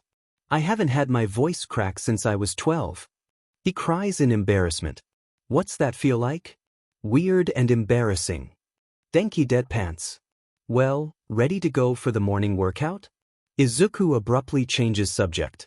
Denki feels like worshipping him for doing so. "We need to eat first." This is when they both notice they are the last ones awake. Rikido is looking at them from the kitchen in amusement. "I'm cooking today. Go get some water first though, you two look parched." Rikido teases. Though Izuku doesn't seem to notice as he just nods. Curse Izuku's innocence to the world of memes. Denki sighs but does get up to get a water bottle. Later that day they find out that they have the day off of classes, so the class just chills out after going out for their own daily routines. Aizu once again jumps out of their window, this time landing on their feet in catkin mode. Then they walk to the front of the dorms and are greeted by a bunch of the members of 1B and a lot of Gen Ed students. They sigh and move through the crowd, and once they make it to the front they're greeted with Katsuki calling everyone extras, as usual. "Oh, shut the F up, you walking, talking, superiority complex." Aiza says, completely deadpan. Then they turn to the guy at the front of the crowd. Izuku Midoriya, class representative of 1A at Bakuho, is a total but, so please, don't take him as our representative. An explosive hand reaches for Aizu but they duck under and kick his legs out from under him before he can touch them.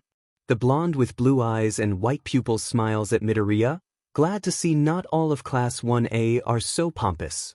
Aizu shrugs. "I always try not to be, and really, Bomberanian over here is the only one who acts like this. Most of us are pretty chill." The blonde blinks, and then smiles wider and a bit more genuinely. "You already said your name, so mine's Nito Monoma. I'm vice rep of 1B. My class would like to challenge yours for superiority in the upcoming sports festival." He extends a hand for a shake. Aizu shrugs and shakes the hand, not noticing the confused look on Nito's face. "Sure, but if you were hoping to fight me I'd have to decline. Feel free to challenge me after the sports festival though, I'm sure I could get Nedzu to set something up." The PA system crackles with Nedzu's voice. "I do not mind. So long as you bring Recovery Girl and your teachers to observe." Aizu nods. "I wish you best of luck, Monoma." Aizu turns to walk away, but Monoma speaks up first. "What's your quirk?" Monoma asks, his eyebrows scrunching in confusion. "Eldritch Mimic. It's a mutation quirk and that's all I'm willing to reveal to a possible opponent." Aizu smiles at the man before walking into the dorms to help Yaoyorozu with the other classmates. Nobody really notices Monoma's genuine smile at being called a potential opponent. Aizu looks at their three friends who look at them with determination in their eyes. "You want me to help you train?" Kaminari and Ochako both nod, while Tenya just says, "Indeed, I need someone who can match my speed to compare myself to," with choppy hand motions. "Okay, Denki, you need to work on hand-to-hand and modulating your electricity better, so keep it at a low pulse while practicing, or better yet, whenever you go to strike, turn it on, then turn it off once you hit. Ochako, you need to also work on hand-to-hand, but with your quirk you would be better learning a style that focuses on grabs and holds. Try talking to Eraser about it. He's a teacher so I'm sure he'd be fine with helping out during office hours.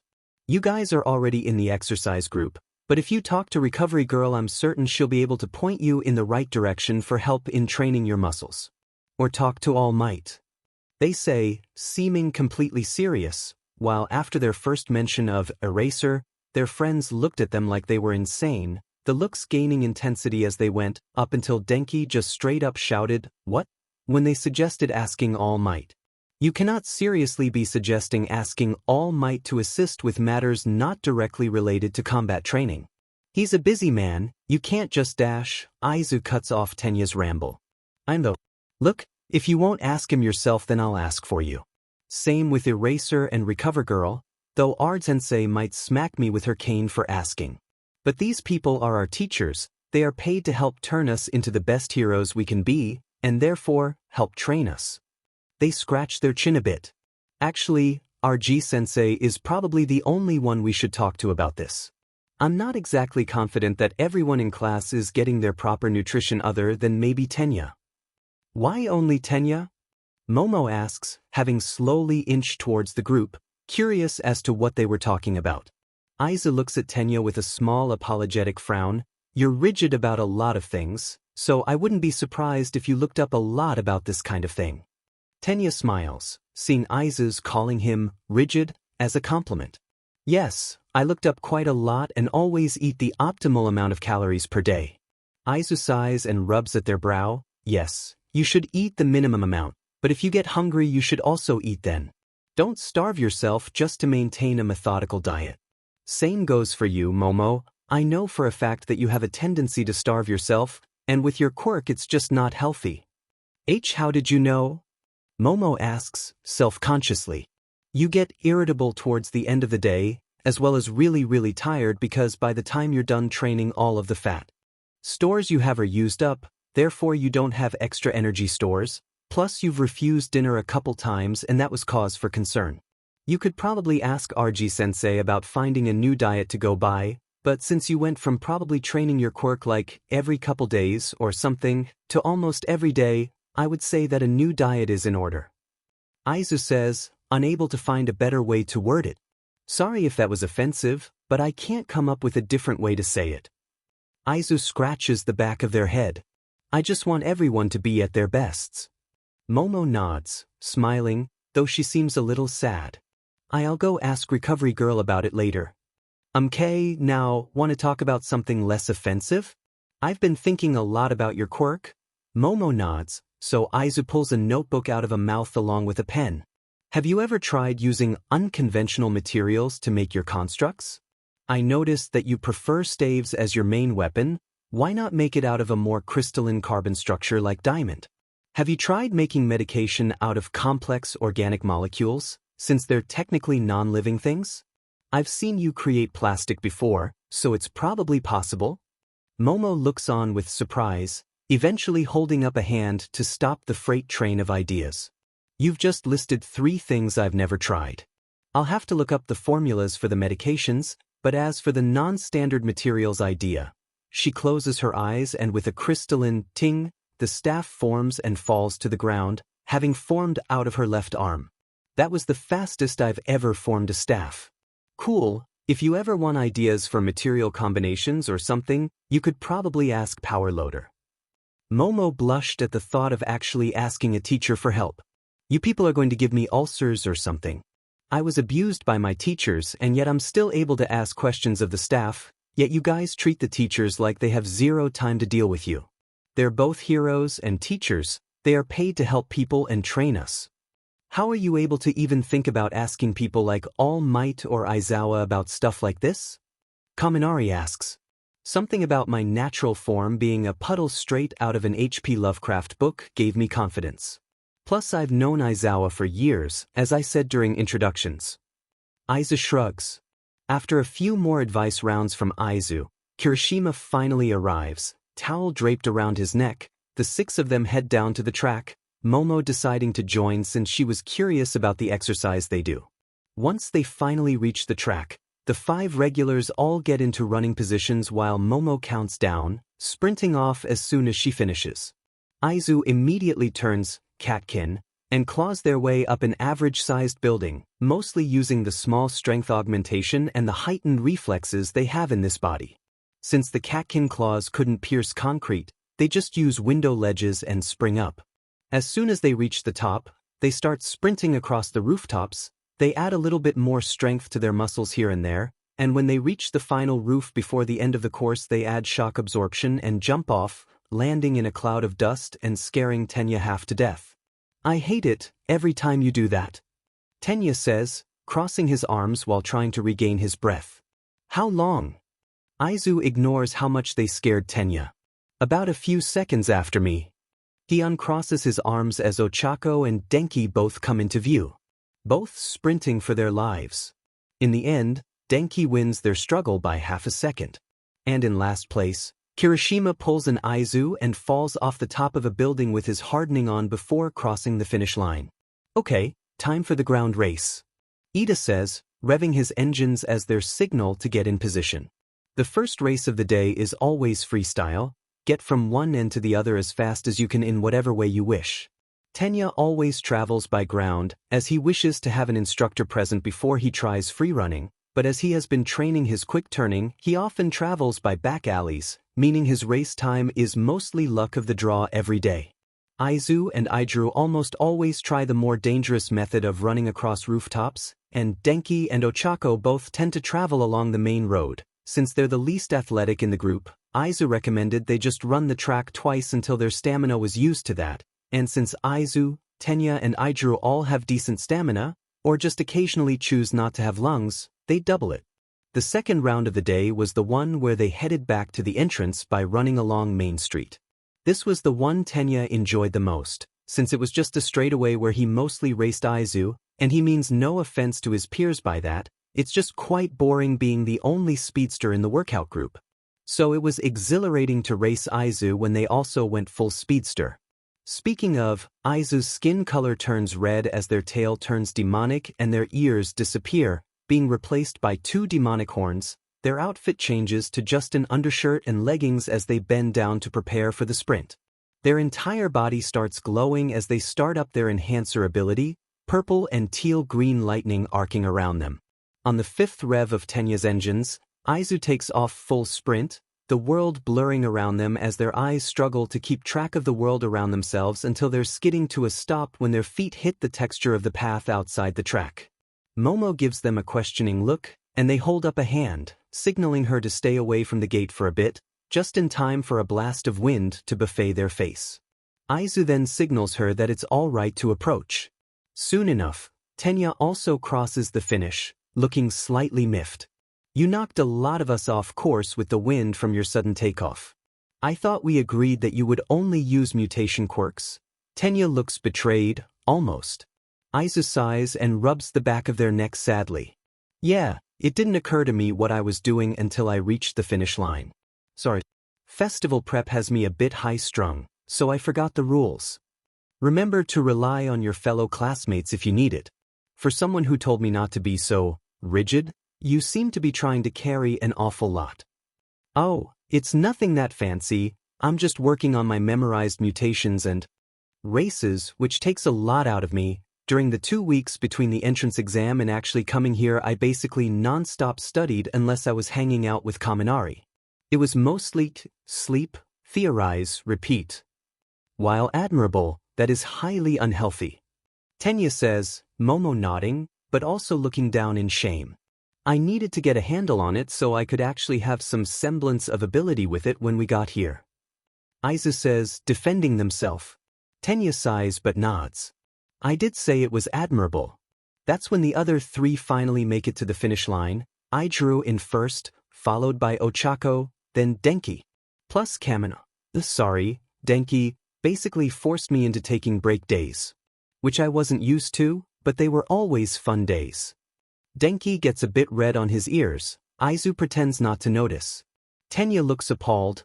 There are no such things as break days. A day you wake up is a day you can learn.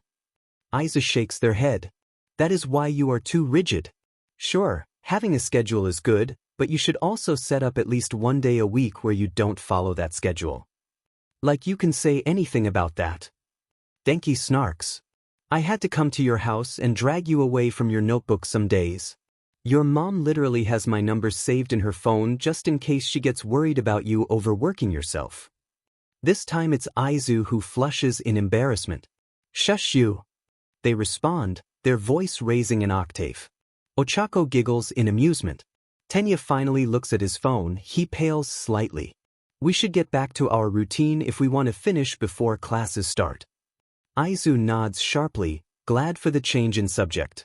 They get rid of their race, returning to default, Amorphi, appearance, then they add internals and bones. Momo looks at them, stunned slightly. That was your warm-up? Aiza nods. The first run is training what you think you need to work on. Tenya uses it to practice quick turns. Me and Idru use it as a means to train free running. Ochako and Denki need to get more stamina before trying either, so they just run down Main Street. Then the second is just a race down Main Street. Normally, I don't go as fast as I did since I just use my strength and reflex augment mutations. We use it as a warm-up before a more strenuous workout, so we all try not to use too much stamina. Wanna watch that part too? Momo nods, so they all head down to the on-campus weights gym. Aizu tells Momo why they participate in the workouts. I have a theory that exercise helps my body deal with the chaos crystals easier. For example, I'm fairly sure the smaller and 4 cm long orange crystals would have made me return my food to sender if I used my powers before training for UA. I won't really know until I overuse my quirk like I did in the quirk test and during the USJ, which I should probably only do in emergencies. Aiza shrugs. Momo hums in understanding. Nothing else really spectacular happens at the weight gym. They go there, they work out, they leave for the day and go about a regular day again. Izumi taps her pen on her newly labeled Races notebook. To anyone else it would look like a world-building notebook for a fantasy world. For Izumi, though, it's her arsenal. My quirk, Addendum, Races, Extended. Demon. Red horns grow out of forehead and curl up and back. They're made out of tough stuff, can be used as a weapon. Added heat resistance. Makes skin red, funnily enough. Iris starts glowing, pupils are snake-like, sclera are black. Decent dark vision. Enhanced sight. Ears, if normal, turn pointy, enhanced hearing. Fingernails elongate and harden, does not necessarily make them work as claws, but they help with grip. 2x muscle strength enhancement. Smooth red tail ends in a point, it wiggles around without much user input, helping with balance on instinct. Canines elongate and harden, tongue becomes snake-like and somewhat purple-colored, allows the user to taste smells on the wind by flicking their tongue out. Makes it pretty difficult to eat. Thick red bat wings can be brought out at will. Can actually be used for flight, though they wind up being pretty big to do so. Hyper regeneration quirk is built in. For a less mutation-intensive version of the demon, choose Demonoid. Dragonoid. Horns grow from center of forehead and sweep around, ending behind the head. Helps with headbutts.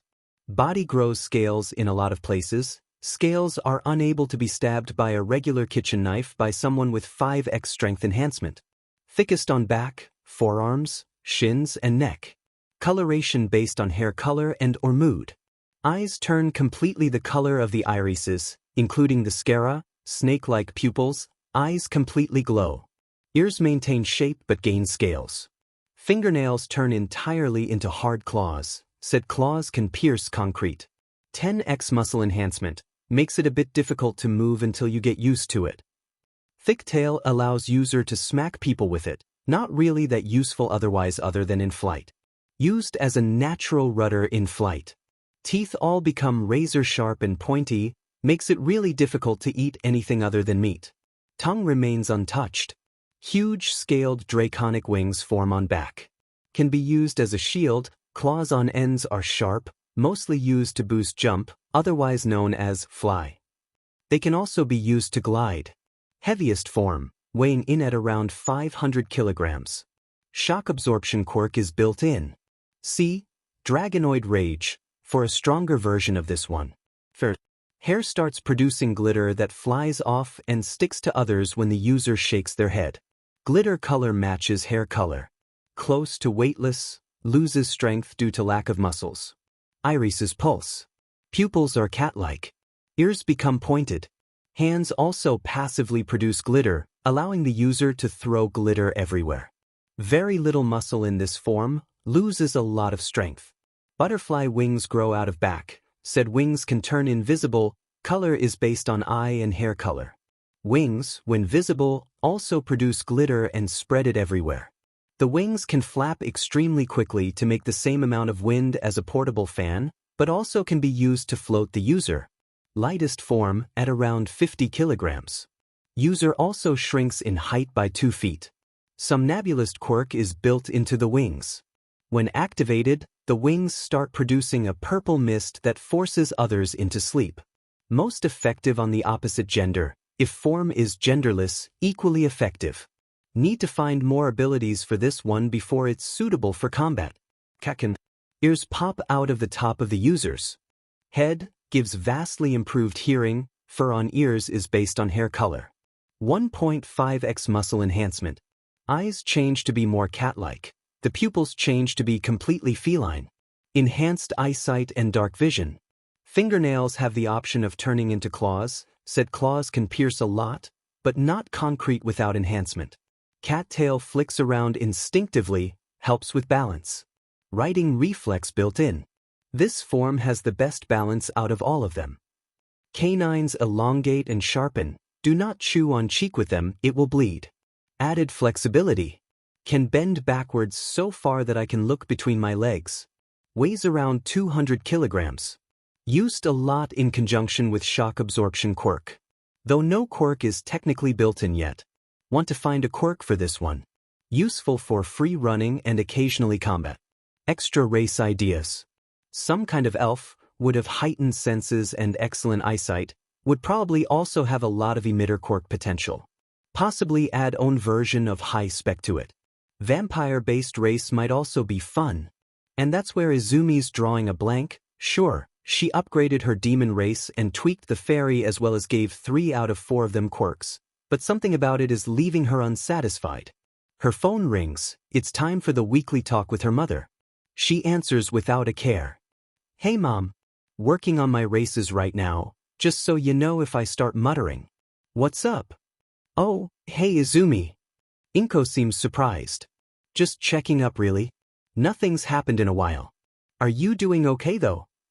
Well, during workouts I was so distracted while thinking of ways to use my quirk that I accidentally activated superpower and blasted a few of my workout buddies off course. Izumi hums. They took my apology in stride though. I cleared Main Street in probably 6 seconds? I couldn't really tell. Her eyes widen in realization. She writes something down in her actual, my quirk, notebook. See if you can modify quirks or create new ones by viewing the genetics line. Are you still trying to come up with something? Because after we finished our conversation after the USJ, I had a thought. Why don't you try your own blood? Like, become what you defaulted to for the last 18 years and put some blood on the crystal? Heck, this sounds so strange. But if you do that, you might be able to figure out how at least my own and your father's quirks work.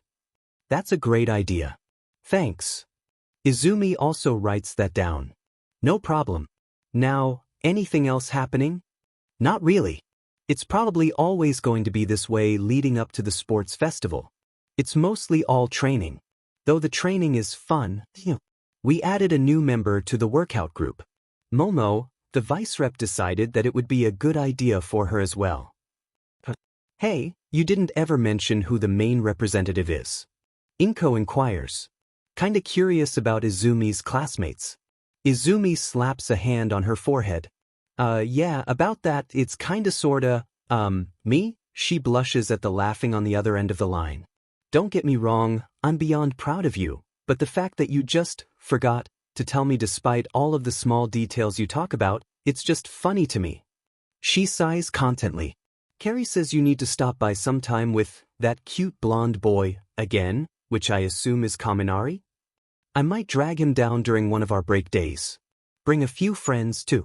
Ooh, Ochako would love Perfect's Machi. Izumi taps her chin. Yeah, I could see dragging the workout group down during a break day. Force them all to take some kind of breather. Hitoshi too, since he probably loves cats. Since when are you on first-name basis with the others? Inko asks, having just noticed her use of all of their first names. The USJ caused a lot of us to become slightly insomniac, so we had an almost class-wide movie night.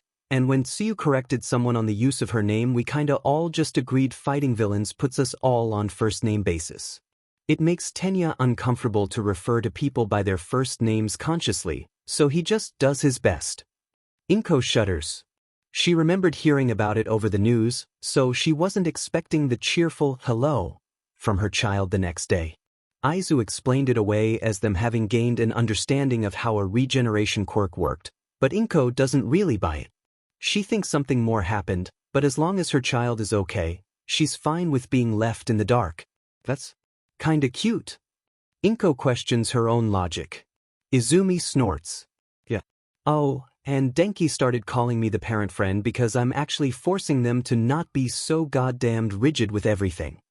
Ugh, if you told Mitsuki about that she'd probably say, like mother like child. Inko rolls her eyes. I stopped her from punching someone in the crotch once and suddenly I'm the mom friend.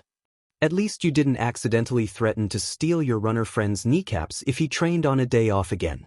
And then wound up lecturing him on the importance of taking breaks. Tenya, I mean this with all due respect, but if you ever, and I mean ever try and convince me to train on a day off again, I will steal your kneecaps. Hell, if you try and train on a day off, I will steal your kneecaps. It is called a day off for a reason. It is a day that you take off of doing something else. I can understand wanting to run the track. Free running is fun, but do not call it training on a day off. That is bad for your mental health. You know a lot about engines, yet you seem to forget the importance of breaks. So please, take a day off, do something other than train. If you want to run the track anyways, go ahead, but burning out on training is something that would happen to anyone. Aizu lectured as Tenya looked horrified and Ashido tried desperately not to laugh. Aizu was very confused until they fully woke up later and proceeded to apologize, but not take back their words. The two wound up having a race later that day anyways, since they found it fun. Inko giggles on the other end of the line. No, I don't think I've threatened to steal kneecaps. Oh, Netsu taught me that one, apparently threatening to steal small yet important bones from people is intimidating. Izumi chuckles. I'd imagine so. Inko hums, tell me when you plan on dragging them all down to perfect. I want to meet my so-child's friends. Izumi smiles at the near mess-up and correction. Sure thing, Mom. Inko clutches her chest a little at the tone Izumi uses. Alright, I've got some stuff to take care of. I'm also telling Kaminari to steal your kneecaps if you start analyzing your own quirk intensely on a day off. I love ya bye. She hangs up before Izumi can protest and shoots a text over to Kaminari. Kaminari. Inko, threatened to steal Aiza's kneecaps if she starts analyzing her quirk intensely on a day off. Kaminari, should their mother really be telling me to threaten their child? I'd do it anyways because it seems funny, but just asking. Inko, DOIT. And not if it's for their child's health. Kaminari turns his head to look at Izumi, just exiting the elevator, looking frantic before finding Denki. She frowns when she sees him holding his phone. He waves it at her. Your mom is really weird, you know that? Like, I thought after a certain age people just stop talking in teenager, but here she is putting spaces between each character. Oh, and apparently I'm supposed to steal your kneecaps if you start overworking on a day off. And I just realized I could technically take my kneecaps out and hand them to you without any real repercussions other than being off balance. Kaminari snorts. While that may be true, I also know why she told me to do that. So from now on, much like you forced the rest of the class to take breaks, you will also be taking them. It isn't optional. Izumi huffs, fine. She rolls her eyes. Probably going to drag the workout group to perfect during a break day. Carrie wants me to drag you there. Oh no. What a punishment. Being dragged to a cat cafe that I've been tempted to go to alone for a while. I'm doomed. Denki deadpants. Shush you. Izumi sighs. Well, I have some stuff to take care of. She looks towards a window. It's pitch black out. She frowns. Did you knock on my door and I didn't notice? He looks out the same window. Sheet. Guess the cult of non-sleep is having another meeting. Izumi snorts, then hums. She blushes at the same time that she seems to come to a conclusion. Kaminari tilts his head. What's up? She grinds her teeth together before finally deciding to just go with it. Want a hug? Denki sputters. Where did you come to that conclusion? I started thinking about the nature of your insomnia, thus leading to me thinking about your quirk, and then my brain just launched that thought into my head and now it won't get out. Izumi replies, red up to her forehead. She decides not to mention the fact that she thought he might be touch-starved due to his quirk. Denki seems to seriously think on it. A hug would be nice, wouldn't it? He blushes up to his ears when that thought crosses his mind before finally interrupting Izumi. Look, I'll just go back up to my dash, sure? He squeaked. Fing squeaked. Still, Izumi wordlessly opens her arms, getting so red that some might think she turned demon race on. Denki slowly approaches, before wrapping his arms around her, hers immediately also wrap around him. It would have possibly been the most awkward silence ever, if Denki wasn't so focused on how amazing hugs were. Izumi feels a faint buzz in her arms and hands, feeling them go numb slightly. She sighs inwardly, knew it. She then also started basking in the hug, ignoring the slight numbing in her arms. Eventually, they both nod off like that. And when Ochako comes downstairs, she has to hold back on making squealing noises. If a picture of Izumi and Denki sleeping in each other's arms on the common room couch is passed around the girls' group chat, neither Denki nor Izumi heard about it. Aizu stares up at their dorm room ceiling. After relentless teasing for them falling asleep with Denki in their arms, the workout group had finished for the day, but it was also a free day today. Eventually, Aizu remembers what they were going to test earlier that day and hops out their window, closing it behind them with a flick of Demon's tail. Right, so first I should check my blood for traces of other quirks? I wonder if one for all stores data on the other holder's quirks. Before they can forget what they were going to do, they leave towards Nedzu's office. Once they reach the outside of Nedzu's office, the door opens and Nedzu walks out. Your crystals are in the support department wing. I wish to see what idea you had. Ideas, Aizu corrected before following Nedzu's lead in walking down to the support department. Nedzu rather enjoyed the being known as Izuku Midoriya. They were fun to mess with in the way that they take a lot in stride and come up with such interesting ideas. Nedzu knows he hasn't gained nearly enough of their trust to allow him to see their book on their quirk, but whenever they come to him with an idea or they show new ways of using the quirk, it is always so fascinating to watch. Not to say that Aizu has no worrying qualities. When he questioned them about their seemingly intricate knowledge of his camera systems, they just said, I guess I can just feel when there's something looking at me when it shouldn't be. As though knowing where hidden cameras are should be instinctual for someone their age. Going down that train of thought always brought out Nedzu's anger. He wasn't necessarily surprised that Aizu came up with several ideas for their crystals, though the non-reaction to him predicting their arrival was interesting. There's something else he finds most interesting about their character though. Aizu is high-functioning under duress. When they're stressed out, they're at their peak. So much so that they hurled insults and teased and mocked a villain after eating said villain's trump card. So it was extremely strange when that same person that mocked a villain by calling him by a cutesy nickname starts getting nervous when just talking to someone. At first Nedzu just shrugged it off. Humans are weird, he thought. But his quirk got stuck on exactly why Aizu was having that reaction. Eventually, when he was ready to throw in the towel, he added Aizu was born human to the equation, and suddenly it all made sense. His cackling was heard throughout the school that day. Nedzu chuckles at the memory while still leading Aizu to their crystals. Once they reach the room, Aizu immediately walks over to a big purple one and transforms into their male form, organs and all. There are several crystals in this room, since it's basically the storage closet for Aizu's crystals. A couple that were from copied quirks from the Numu give off powerful glows. One is the gray of steel, while the other is green, a shock absorption and hyper-regeneration crystal, in that order. According to what power loaders figured out, the ones from Mutation Quirks have touch effects.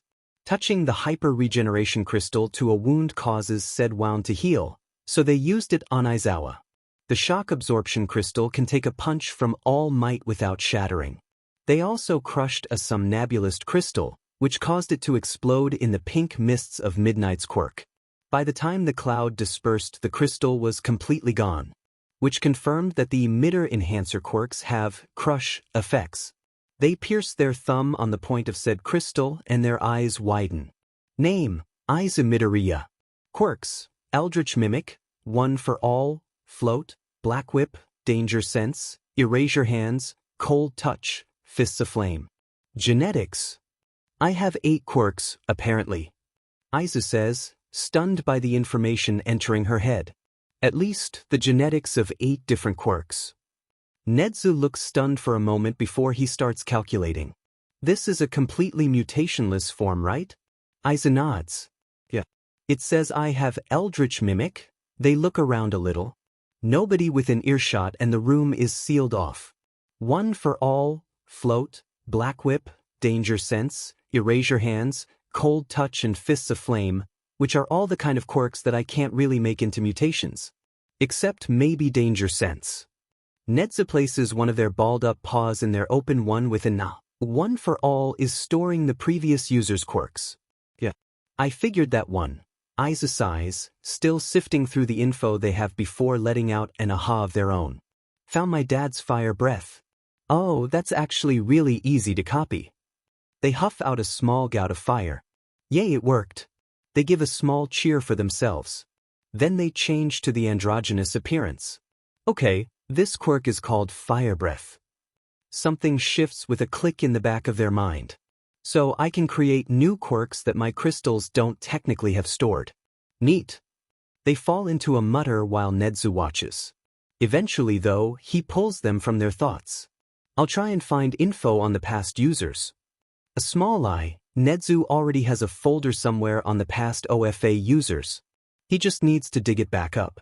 Aizawa nods. I don't want to use quirks of people I don't even know the names of. Speaking of, what was the Numu's original name? Nezu tells them, then seems to remember something. Right, Power Loader wants permission to do some of his more dangerous experiments on them. I don't mind, to me these are just a waste product of my quirk. However, I recommend not experimenting on the superpower crystals until he has an idea of how the crystals will react. Since one exploded with enough force to detonate the Nomu. Nezu nods and pulls a walkie-talkie out of somewhere.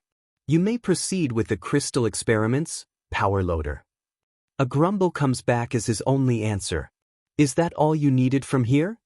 Nezu asks. I need to see one of my used crystals. Aizawa walks to the one with the Numu's quirks stored in it.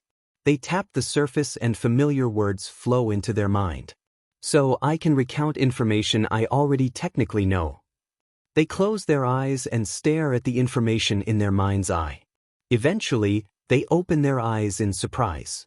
There's junk data stored in the DNA. More specifically, it's in the quirk factor. One of this guy's parents has an immunity mutation quirk. There's not enough data on that quirk to tell what they are immune to. While the other has the ability to bounce things off of themselves like rubber, limited by if the user could beat whatever hits it in a show of force.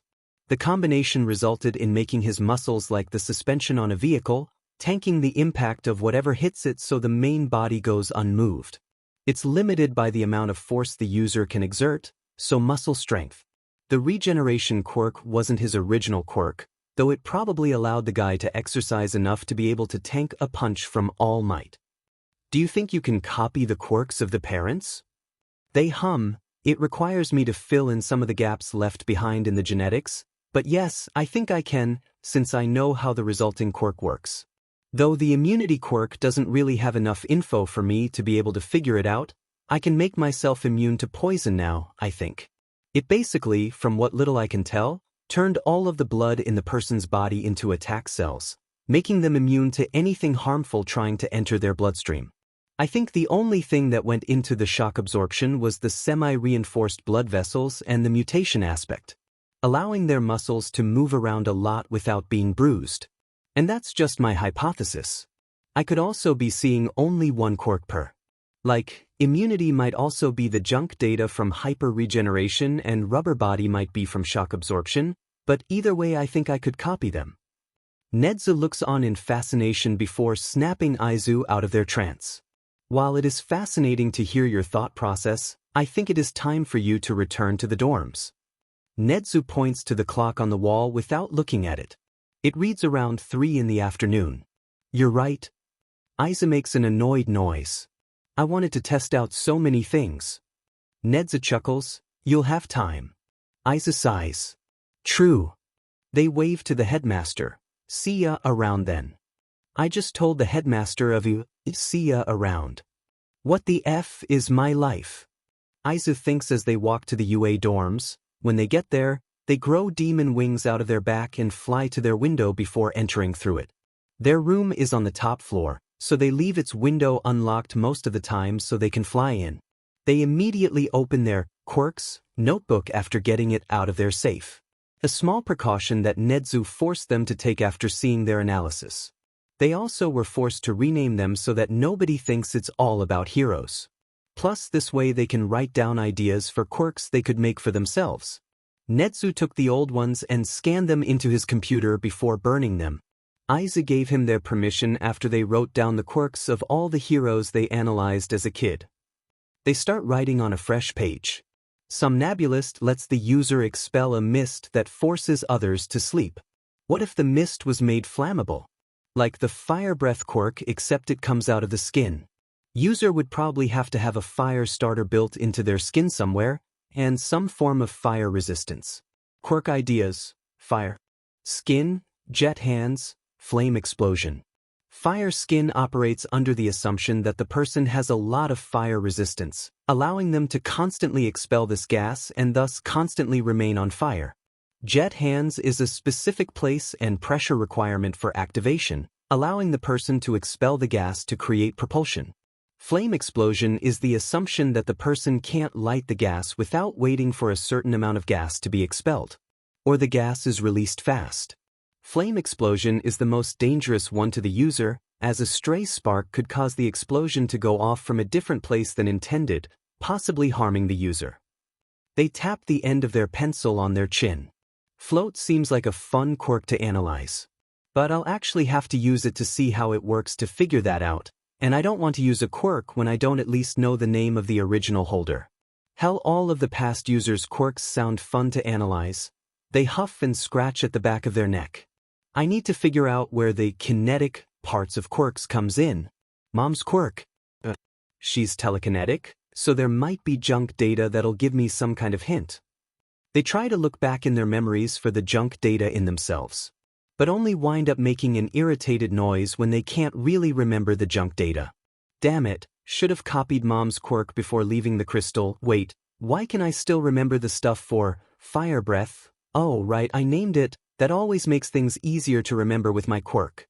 They stretch out their back before writing down one more possible idea. Poisonous breath attacks by combining Somnambulist's mist attack and fire breath's ability to breath out something different. Another stray thought crosses Aiza's mind, so they pick up one of their orange crystals that they use as decoration and pierce their thumb on it. The crystal gives the same information, but this time there's no junk data to sift through. So the difference between the orange and purple crystals is the amount of data stored. They huff and toss it back on their shelf. That's when a knock on their door interrupts their musing. Aizu? You all right in there? Kaminari's voice asks. You haven't left your room all day. Me and the others are getting worried. Aizu jolts a bit at Denki's slip-up, but they decide to ignore it. They check the time again, 5 in the afternoon, it reads. Sheet, I forgot to eat again. They huff in amusement before standing and opening the door. I'm all right, sorry for worrying you. I went out my window again and went to the support course to test some stuff. Denki's ears redden a bit at their accidental teasing. They both start walking to the elevator as Aizu starts walking. Fine. But you should probably remember to eat. I might start setting an alarm and threaten to take your kneecaps if you pull stuff like this more. I don't need kneecaps, but go off I guess. Aizu smirks with a chuckle. Then they hum and check their phone by opening a mouth on their hand. The tongue holds the phone up and turns it on. It then recedes back into the mouth after the tongue turns it off again. I guess I could cook a little. You can cook? I don't think you mentioned that as one of the chores you could do. I didn't list it because of stuff like what I was doing in my room. I forget to eat a lot, therefore I shouldn't be the one to cook. But I can do a lot of stuff, since I picked up a lot of hobbies while I was quirkless, since I didn't have a quirk to practice, or friends to hang out with. It was analysis, cooking and drawing most of the time, painting too. Now that I think about it, the reason I was so good at drawing and painting was likely because my brain is wired to figure out the proportions of living things. The elevator dings and Hitoshi grins lazily at them in greeting. Aizu returns the gesture before stepping into the elevator beside Hitoshi. They sent me up as backup. I don't know what they thought sending someone you barely talk to up would do, but I agreed so they wouldn't pester me. Both Aizu and Denki snort. Probably thought that you have a similar sense of humor to me. Must mean we're siblings in the trauma department. Aizu says dryly. Shinso snorts. Then his eyes widen, remembering something that Aizu said during introductions. Wait, you said you didn't know you had a quirk during introductions? He furrows his brow. Does that mean that everyone including myself thought I was quirkless for 13 years? Yep. Well, the only thing I can come up with to say to that is, Shinso rubs the back of his neck. Aizu chuckles. It's fine. Well, what I went through isn't fine, but you not really being able to come up with much to say to that is reasonable. Plus, I have a pretty dark sense of humor, so I probably would have made a joke about it at some point. The elevator dings, first floor common room, reads on the screen above the door. Aizu immediately leaves and makes a beeline for the kitchen and starts cooking, confusing the hell out of Rikido. They look up and smile at him apologetically. I'm making myself food. Kinda forgot to eat today. Rikido smirks and nods. You can cook? Yes, but I forget to eat a lot, so I figured it wouldn't be a good idea to make me take care of food. Wouldn't that just remind you to eat though? Rikido tilts his head and furrows his brow. Sheet. Aizu facepalms. It would. I'm just kinda dumb, not gonna lie. For someone who enforces self-care on us, you are awfully bad at it. Denki walks up to the counter. It's because I know how bad not taking care of yourself is that I enforce it. Aizu glares at him half-heartedly. Mina, who had apparently been sitting there the entire time, grins cheekily. Well, I guess you need someone to enforce it on you. I feel like I know the perfect volunteer. She winks at Denki, who looks like he both wants to thank her and murder her. That little gesture causes Aizu to almost drop the ingredients they grabbed with Demon's Tail. They huff. Denki's already having to drag me away from my analysis on days when I'm supposed to be taking a break, so sure, as long as you're cool with it, Denki. Rikido, deciding to save Denki from accidentally setting off his own quirk in embarrassment, asks a question. So what are you making? Aizu has cheese, pepper, salt, some obscure seasonings, and eggs. Scrambled eggs. That's way too many ingredients for just scrambled eggs. Sorry, I like my food to have actual flavor. Aizu blows a raspberry at Rikido, sets down their ingredients, and grabs a pan with their tail. The best part about my quirk is probably the ability to spontaneously grow limbs. I would have thought it was the ability to copy quirks so long as you know enough about them. Hitoshi looks at them weird. Don't get me wrong, that stuff's fun, but I can do so much more multitasking with more limbs. Mezu chuckles from across the room. Finally, somebody gets it. While Fumikage rolls his eyes. Aizu quickly finishes making their eggs and sets about eating them. Oh, Demon, can I try some? Denki asks casually after sitting next to them at the table. Aizu shrugs. I always make more than I need to eat, so sure. They stab a bit of egg and point the fork in his direction. Denki's neck and ears go red. It's fine. I'll, go get my own fork. He hurries off into the kitchen and returns with a fork. He takes a bite and his blush goes down. Huh, that's actually really good. Strange, but good. Aizu shrugs and eats the rest of their eggs before reaching over and hugging Denki. Thanks for checking up on me. Oh, and for the compliment on my food. They feel the same tingling feeling of low voltage passing through their limbs before Denki hugs back. No problem. Still, thanks. They rub his head with their hand and have to bite their lip from the static that shocks them.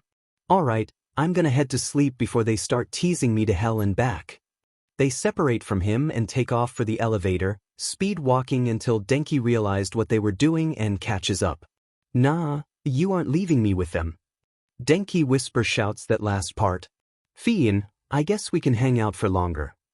They smirk as Denki lights up red. Denki stutters as he tries to find the correct response. Aizu snorts as he looks like he's gonna short-circuit. They grab him by the wrist and start pulling him up the stairs. just in case he accidentally does activate his quirk. As soon as they pass the third floor in silence, Aizu almost melts from the sheer embarrassment of what they just did. I am so sorry, Denki. Their entire face is red at this point. All of that just slipped out. This snaps Denki out of his raging embarrassment. It's fine. Kinda wish you didn't just hug me out of nowhere, but the hug was good, so yeah. Why did you do that? I don't know. Maybe my hunger clouded my judgment? I'm not normally around people when I'm hungry. I just go down at midnight and eat leftovers quickly. They scratch at their scalp. Ugh, I can practically hear Netsu cackling because he already knows the answer. After a bit more of them silently climbing the stairs, Denki finally speaks up again. So, wanna hang out still, or? Aizu full-on giggles while answering, sure. Midoriya Aizu to the headmaster's office. The message played over the intercom, and Izumi got up from the couch where she was lazing around with Hitoshi and Denki, playing a video game on the TV. Hitoshi raises an eyebrow. You're awful calm about going there. He probably wants to pick my brain about something like usual. See you guys later today? She waves with a wide grin. Hitoshi just lifts up a peace sign with a lopsided grin before turning back around and relaxing into the couch only to see that Denki had continued without him. He pokes him in the ribs as punishment. Denki squawks with a wince. Gah, don't tickle me, it causes me to electrify. Good, I hope you fry your controller. Hitoshi replies, pettily. Denki blows a raspberry at him. Skip a bit to the day of the sports festival. Midoriya. Shoto addresses Izumi while walking up behind her. I thought I told you to call me by my given name. She quips. I forget what you named this form, but that is unimportant. Objectively, I think I'm stronger than you. Awfully narcissistic sounding, but go off I guess. Izumi gets an unimpressed look in response. But your copied quirk is like All Might's, that and you and him seem to share a connection. We barely talk, but once again sure. Shoto sighs, consider this a declaration of war, I will dash. I'm not participating in this fest in a traditional sense. None of you will be fighting or defeating me. Izumi shrugs. If you feel like challenging me to a duel or whatever after the festival, feel free, same invitation goes out to all of those in the room. She holds up a hand to stop Ida from asking why. Defeating the villain's pet and their leader brought some unwanted attention, so Netsu thought it prudent to keep my identity secret.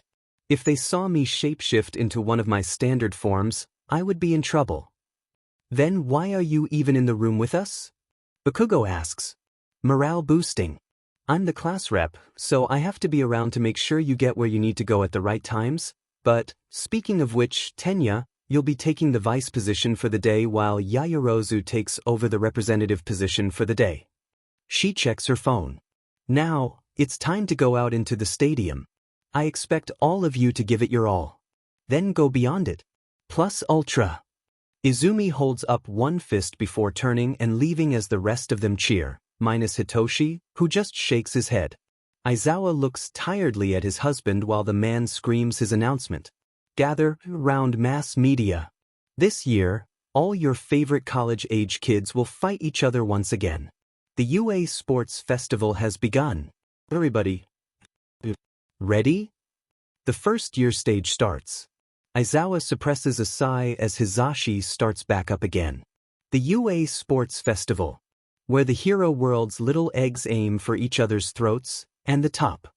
He adds that after Aizawa threatened to elbow him with a glare. Our grand yearly melee. And let me guess, all of you came to see them, right? The freshly formed miracle stars that shrugged off a mass villain attack with wills of steel. And skill. Aizawa grumbles. And skill, yes. Mike says much more reservedly. The Department of Heroics, freshman class. 1A- Midoriya walks out from their tunnel. You're here for class 1A, right? Kirishima and Bakugo talk back and forth briefly while Ida looks generally unimpressed on the outside. And following them are Class B. Then classes C, D, and E from Jenny. And last but not least, the classes F, G, and H of the support course. The management classes have all opted out of the physical part of the festival. However, all advertisements for this stage were made by them. The General Education Department and Class 1B mostly look at 1A with disdain, though noticeably, Monoma seems fine with letting that announcement slide. Midnight steps up and cracks her whip to stop the murmuring of distaste towards one. It's time for the player pledge. A few murmurs pass over the crowd, mostly commenting on her costume. She cracks her whip again. Quiet down. Representing the students is Katsuki Bakugo from Class 1A. Katsuki walks on stage and slouches in front of the mic. Midnight looks down at him, still smiling. I pledge that I will be number one. He says into the mic. Aizawa rolls his eyes. He's just getting the rest of his peers targeted saying crap like that. Whatever, they all do their bests under pressure. The rest of his class all have looks like they called it, while the other students minus a number of Class B boo at him. He says something away from the mic, but judging by the thumbs down he gives Ida and the look on the young man's face after Bakugo says it, it was rude. The members of Class B not booing him smirk. The screens at the top of the stadium pop up with "First Game" in big stylized letters. Midnight continues, now, let's get started right away. The first game is what you'd call a qualifier. Every year, many drink their tears here. Now, here is the fateful first game. A holographic screen appears behind Midnight and the screens at the top of the stadium all show up with the same display, showing a dial spinning rapidly. This year, the first game is the obstacle race. Midnight clears her throat. Now, I know you're all expecting a brief introduction to the rules and then the classes just going down to get started, but this year, we have a special surprise for everyone. She cracks her whip again and the screens all change to show a black screen. We have a demonstrator that filmed the events beforehand. And many eagle-eyed viewers would notice a missing member of 1A. Well, that member is also the demonstrator. We call her Amorphi. A video starts playing on the screens, showing Izumi at the starting line of the obstacle race. Now, we won't be showing you all of the race, but we will be showing a preview of the first obstacle. The goal of the obstacle race is to, well, reach the finish line. The course is about the circumference of the stadium, about 4 kilometers. When the 3 lights at the top of the gate turn green, just in time, the lights on the gate in the video turn green, it's time to start running. Izumi in the video blasts through the first tunnel at a fairly slow pace compared to her actual race times normally. Probably for the cameras. There are 3 major obstacles, but you'll find them soon enough. She licks her lips. As for the first obstacle, our little Amorphi is there. The video shows Izumi shapeshift into her demon form and the camera pans to show the shadowed form of 3 0-pointers standing in her way. The camera pans to show her face, just in time for her horns to catch fire and her to flap her wings before the video cuts out. That's all you get. Midnight cracks her whip again. As long as you stay on course, anything goes. The classes all line up at the start. Most have looks of determination as they wait for the signal. Here comes the play-by-play. Are you ready to do the commentary, mummy man? Hisashi asks Aizawa, who huffs. You're the one who forced me to come. And I only have one cast on. Let's get started, mummy man. What part should we watch the most right now? Hisashi barrels on, ignoring the harrowed look his husband gives him. The start line. Todoroki freezes most of the competitors to the ground and ices up the walls of the tunnel before taking off on his own sheet of ice. Several of Class 1A dodge the attack due to being familiar with the way Todoroki operates. They continue running for some time, until the robots speed out from their hiding places. Mike announces the name of the first obstacle as Robo Inferno, stopping a number of students in their tracks. Todoroki freezes 3 0-pointers in precarious positions, causing them to fall. Luckily, the only ones caught in the attack are Tetsu and Kirishima. Yaoyorozu generates an anti-tank rifle that shoots explosive rounds to decimate the remaining 0-pointers and clearing a path for herself. Todoroki from Class 1A is the first one through the first obstacle, freezing 3 0-pointers in one move. How elegant! His actions are intelligent and strategic, Aizawa says, lazily. Though using that much power in one move is bound to hurt him rather than help him in a real fight. As expected as someone who got in through recommendations. Yaoyorozu generates an? Is that an anti-tank rifle? Aizawa snorts far away from the mic. Yes. Where did she get the schematics for that? Mike turns to look at his husband in horror. Aizawa shrugs in response. Why is it automatic? Once again, Aizawa shrugs. Well, either way, both recommended students blast through the first obstacle with ease. Kaminari starts sprinting through the crowds of frozen students, tapping any bot that comes near and easily frying their internals by doing so. Ida takes off and outmaneuvers the bots. Kirishima finally stops staring at his steel counterpart in awkward silence for long enough to start running again. Bakugo flies over the still falling zero-pointers' heads. Class 1A shows little hesitation after a short pause. Shinso runs, sliding between the legs and otherwise getting around the robots. Azui uses the heads of the bots as jumping platforms. Siro uses his tape as a grappling hook to swing up and over the remains of the zero-pointers. Tokoyami uses Dark Shadow in the same way.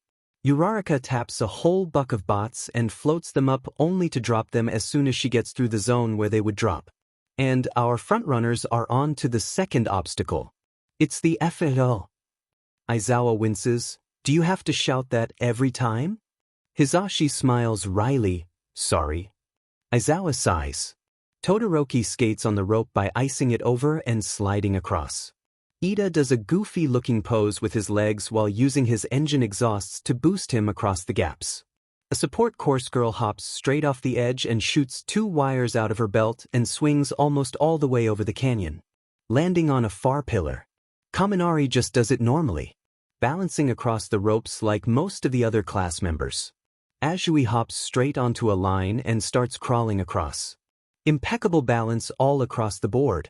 Hatsum of the support course uses a belt-attached grappling device to swing almost entirely across the fall. Not one to be outdone, Bakugo from Wana catches up to first by flying with explosions. A rather petty Gen Ed student shakes the rope Kaminari's on. He activates his quirk on accident, causing the Gen Ed student to fall into the pit, Tazed. Aizawa rolls his eyes. One student to pick on and you chose the human taser, smart move. Even his thoughts are sarcastic. Yaoyorozu creates a zip-line-like device and after she hooks it on a wire and presses a trigger it drags her across the gap. She repeats it 3 times before getting to the end of the pit. She tosses the device off of the course afterwards. Shinso somehow runs straight across the wires, just like Aizawa taught him. Shinso of 1A runs straight across the wires like some kind of ninja. What are you feeding these kids, eraser? Hizashi questions, rhetorically. I don't? They cook for themselves? They aren't even kids anymore? While the grump glared at me for confusing him, the frontrunners have passed to the last obstacle. One of the students steps on a landmine. It detonates and sends them flying backwards. It's a minefield. Do not worry, the mines aren't deadly, but they might just send you back a bit. I'm sorry, but the landmines are so boring without an Aizu tearing things up. It's the final stretch. Todoroki and Bakugo, as has been this entire race, are tied. Bakugo reaches in to detonate in Todoroki's face. Todoroki dodges, but the force of the explosion sends him forward. Using this to his advantage, Todoroki immediately starts icing the ground and gliding across faster than Bakugo can run. Ooh, and with that boost from Bakugo's explosions, Todoroki Shudo crosses the finish line first. Mike cheers. Mostly everyone just sprints as hard as they can to cross the finish line after that, though a lot of them had to be careful of the icy path Todoroki left. After a bit of chatter, Midnight steps forward on her podium, snapping her whip again. Alright, the top 44 made it through to the next round. It's unfortunate, but don't worry even if you didn't make it. We've prepared other chances for you to shine. Midnight licks her lips while narrowing her eyes. Izumi laughs in her head. All is going according to plan. Just one more game. Inko continues to look at the screen in shock. Her kid was working with the school to hype up the events? Rather than just participating normally? But something happened and they don't want them participating normally because of it. But what is that reason? Inko bites her lip in worry. I'm going to have a chat with Aizu soon. Mitsuki raises an eyebrow from next to Inko. What's up? Oh, just worried about Aizu. Inko smiles nervously. Ah, so the usual. Mitsuki snarks. Inko contemplates calling her out, but decides against it. So, I can't really continue writing this one in my right mind. My style of writing has changed far too much for me to try and continue this while also working on its rewrite in the background. Yeah, this isn't a discontinue of the whole concept. I'm just gonna be a buttload of time before the rewrite is out, so just gonna say it now, this story is pretty much over for now. I plan to keep the concept the same though, and generally keep the ideas. I just can't try and facade my way through writing more of this while working on a rewrite.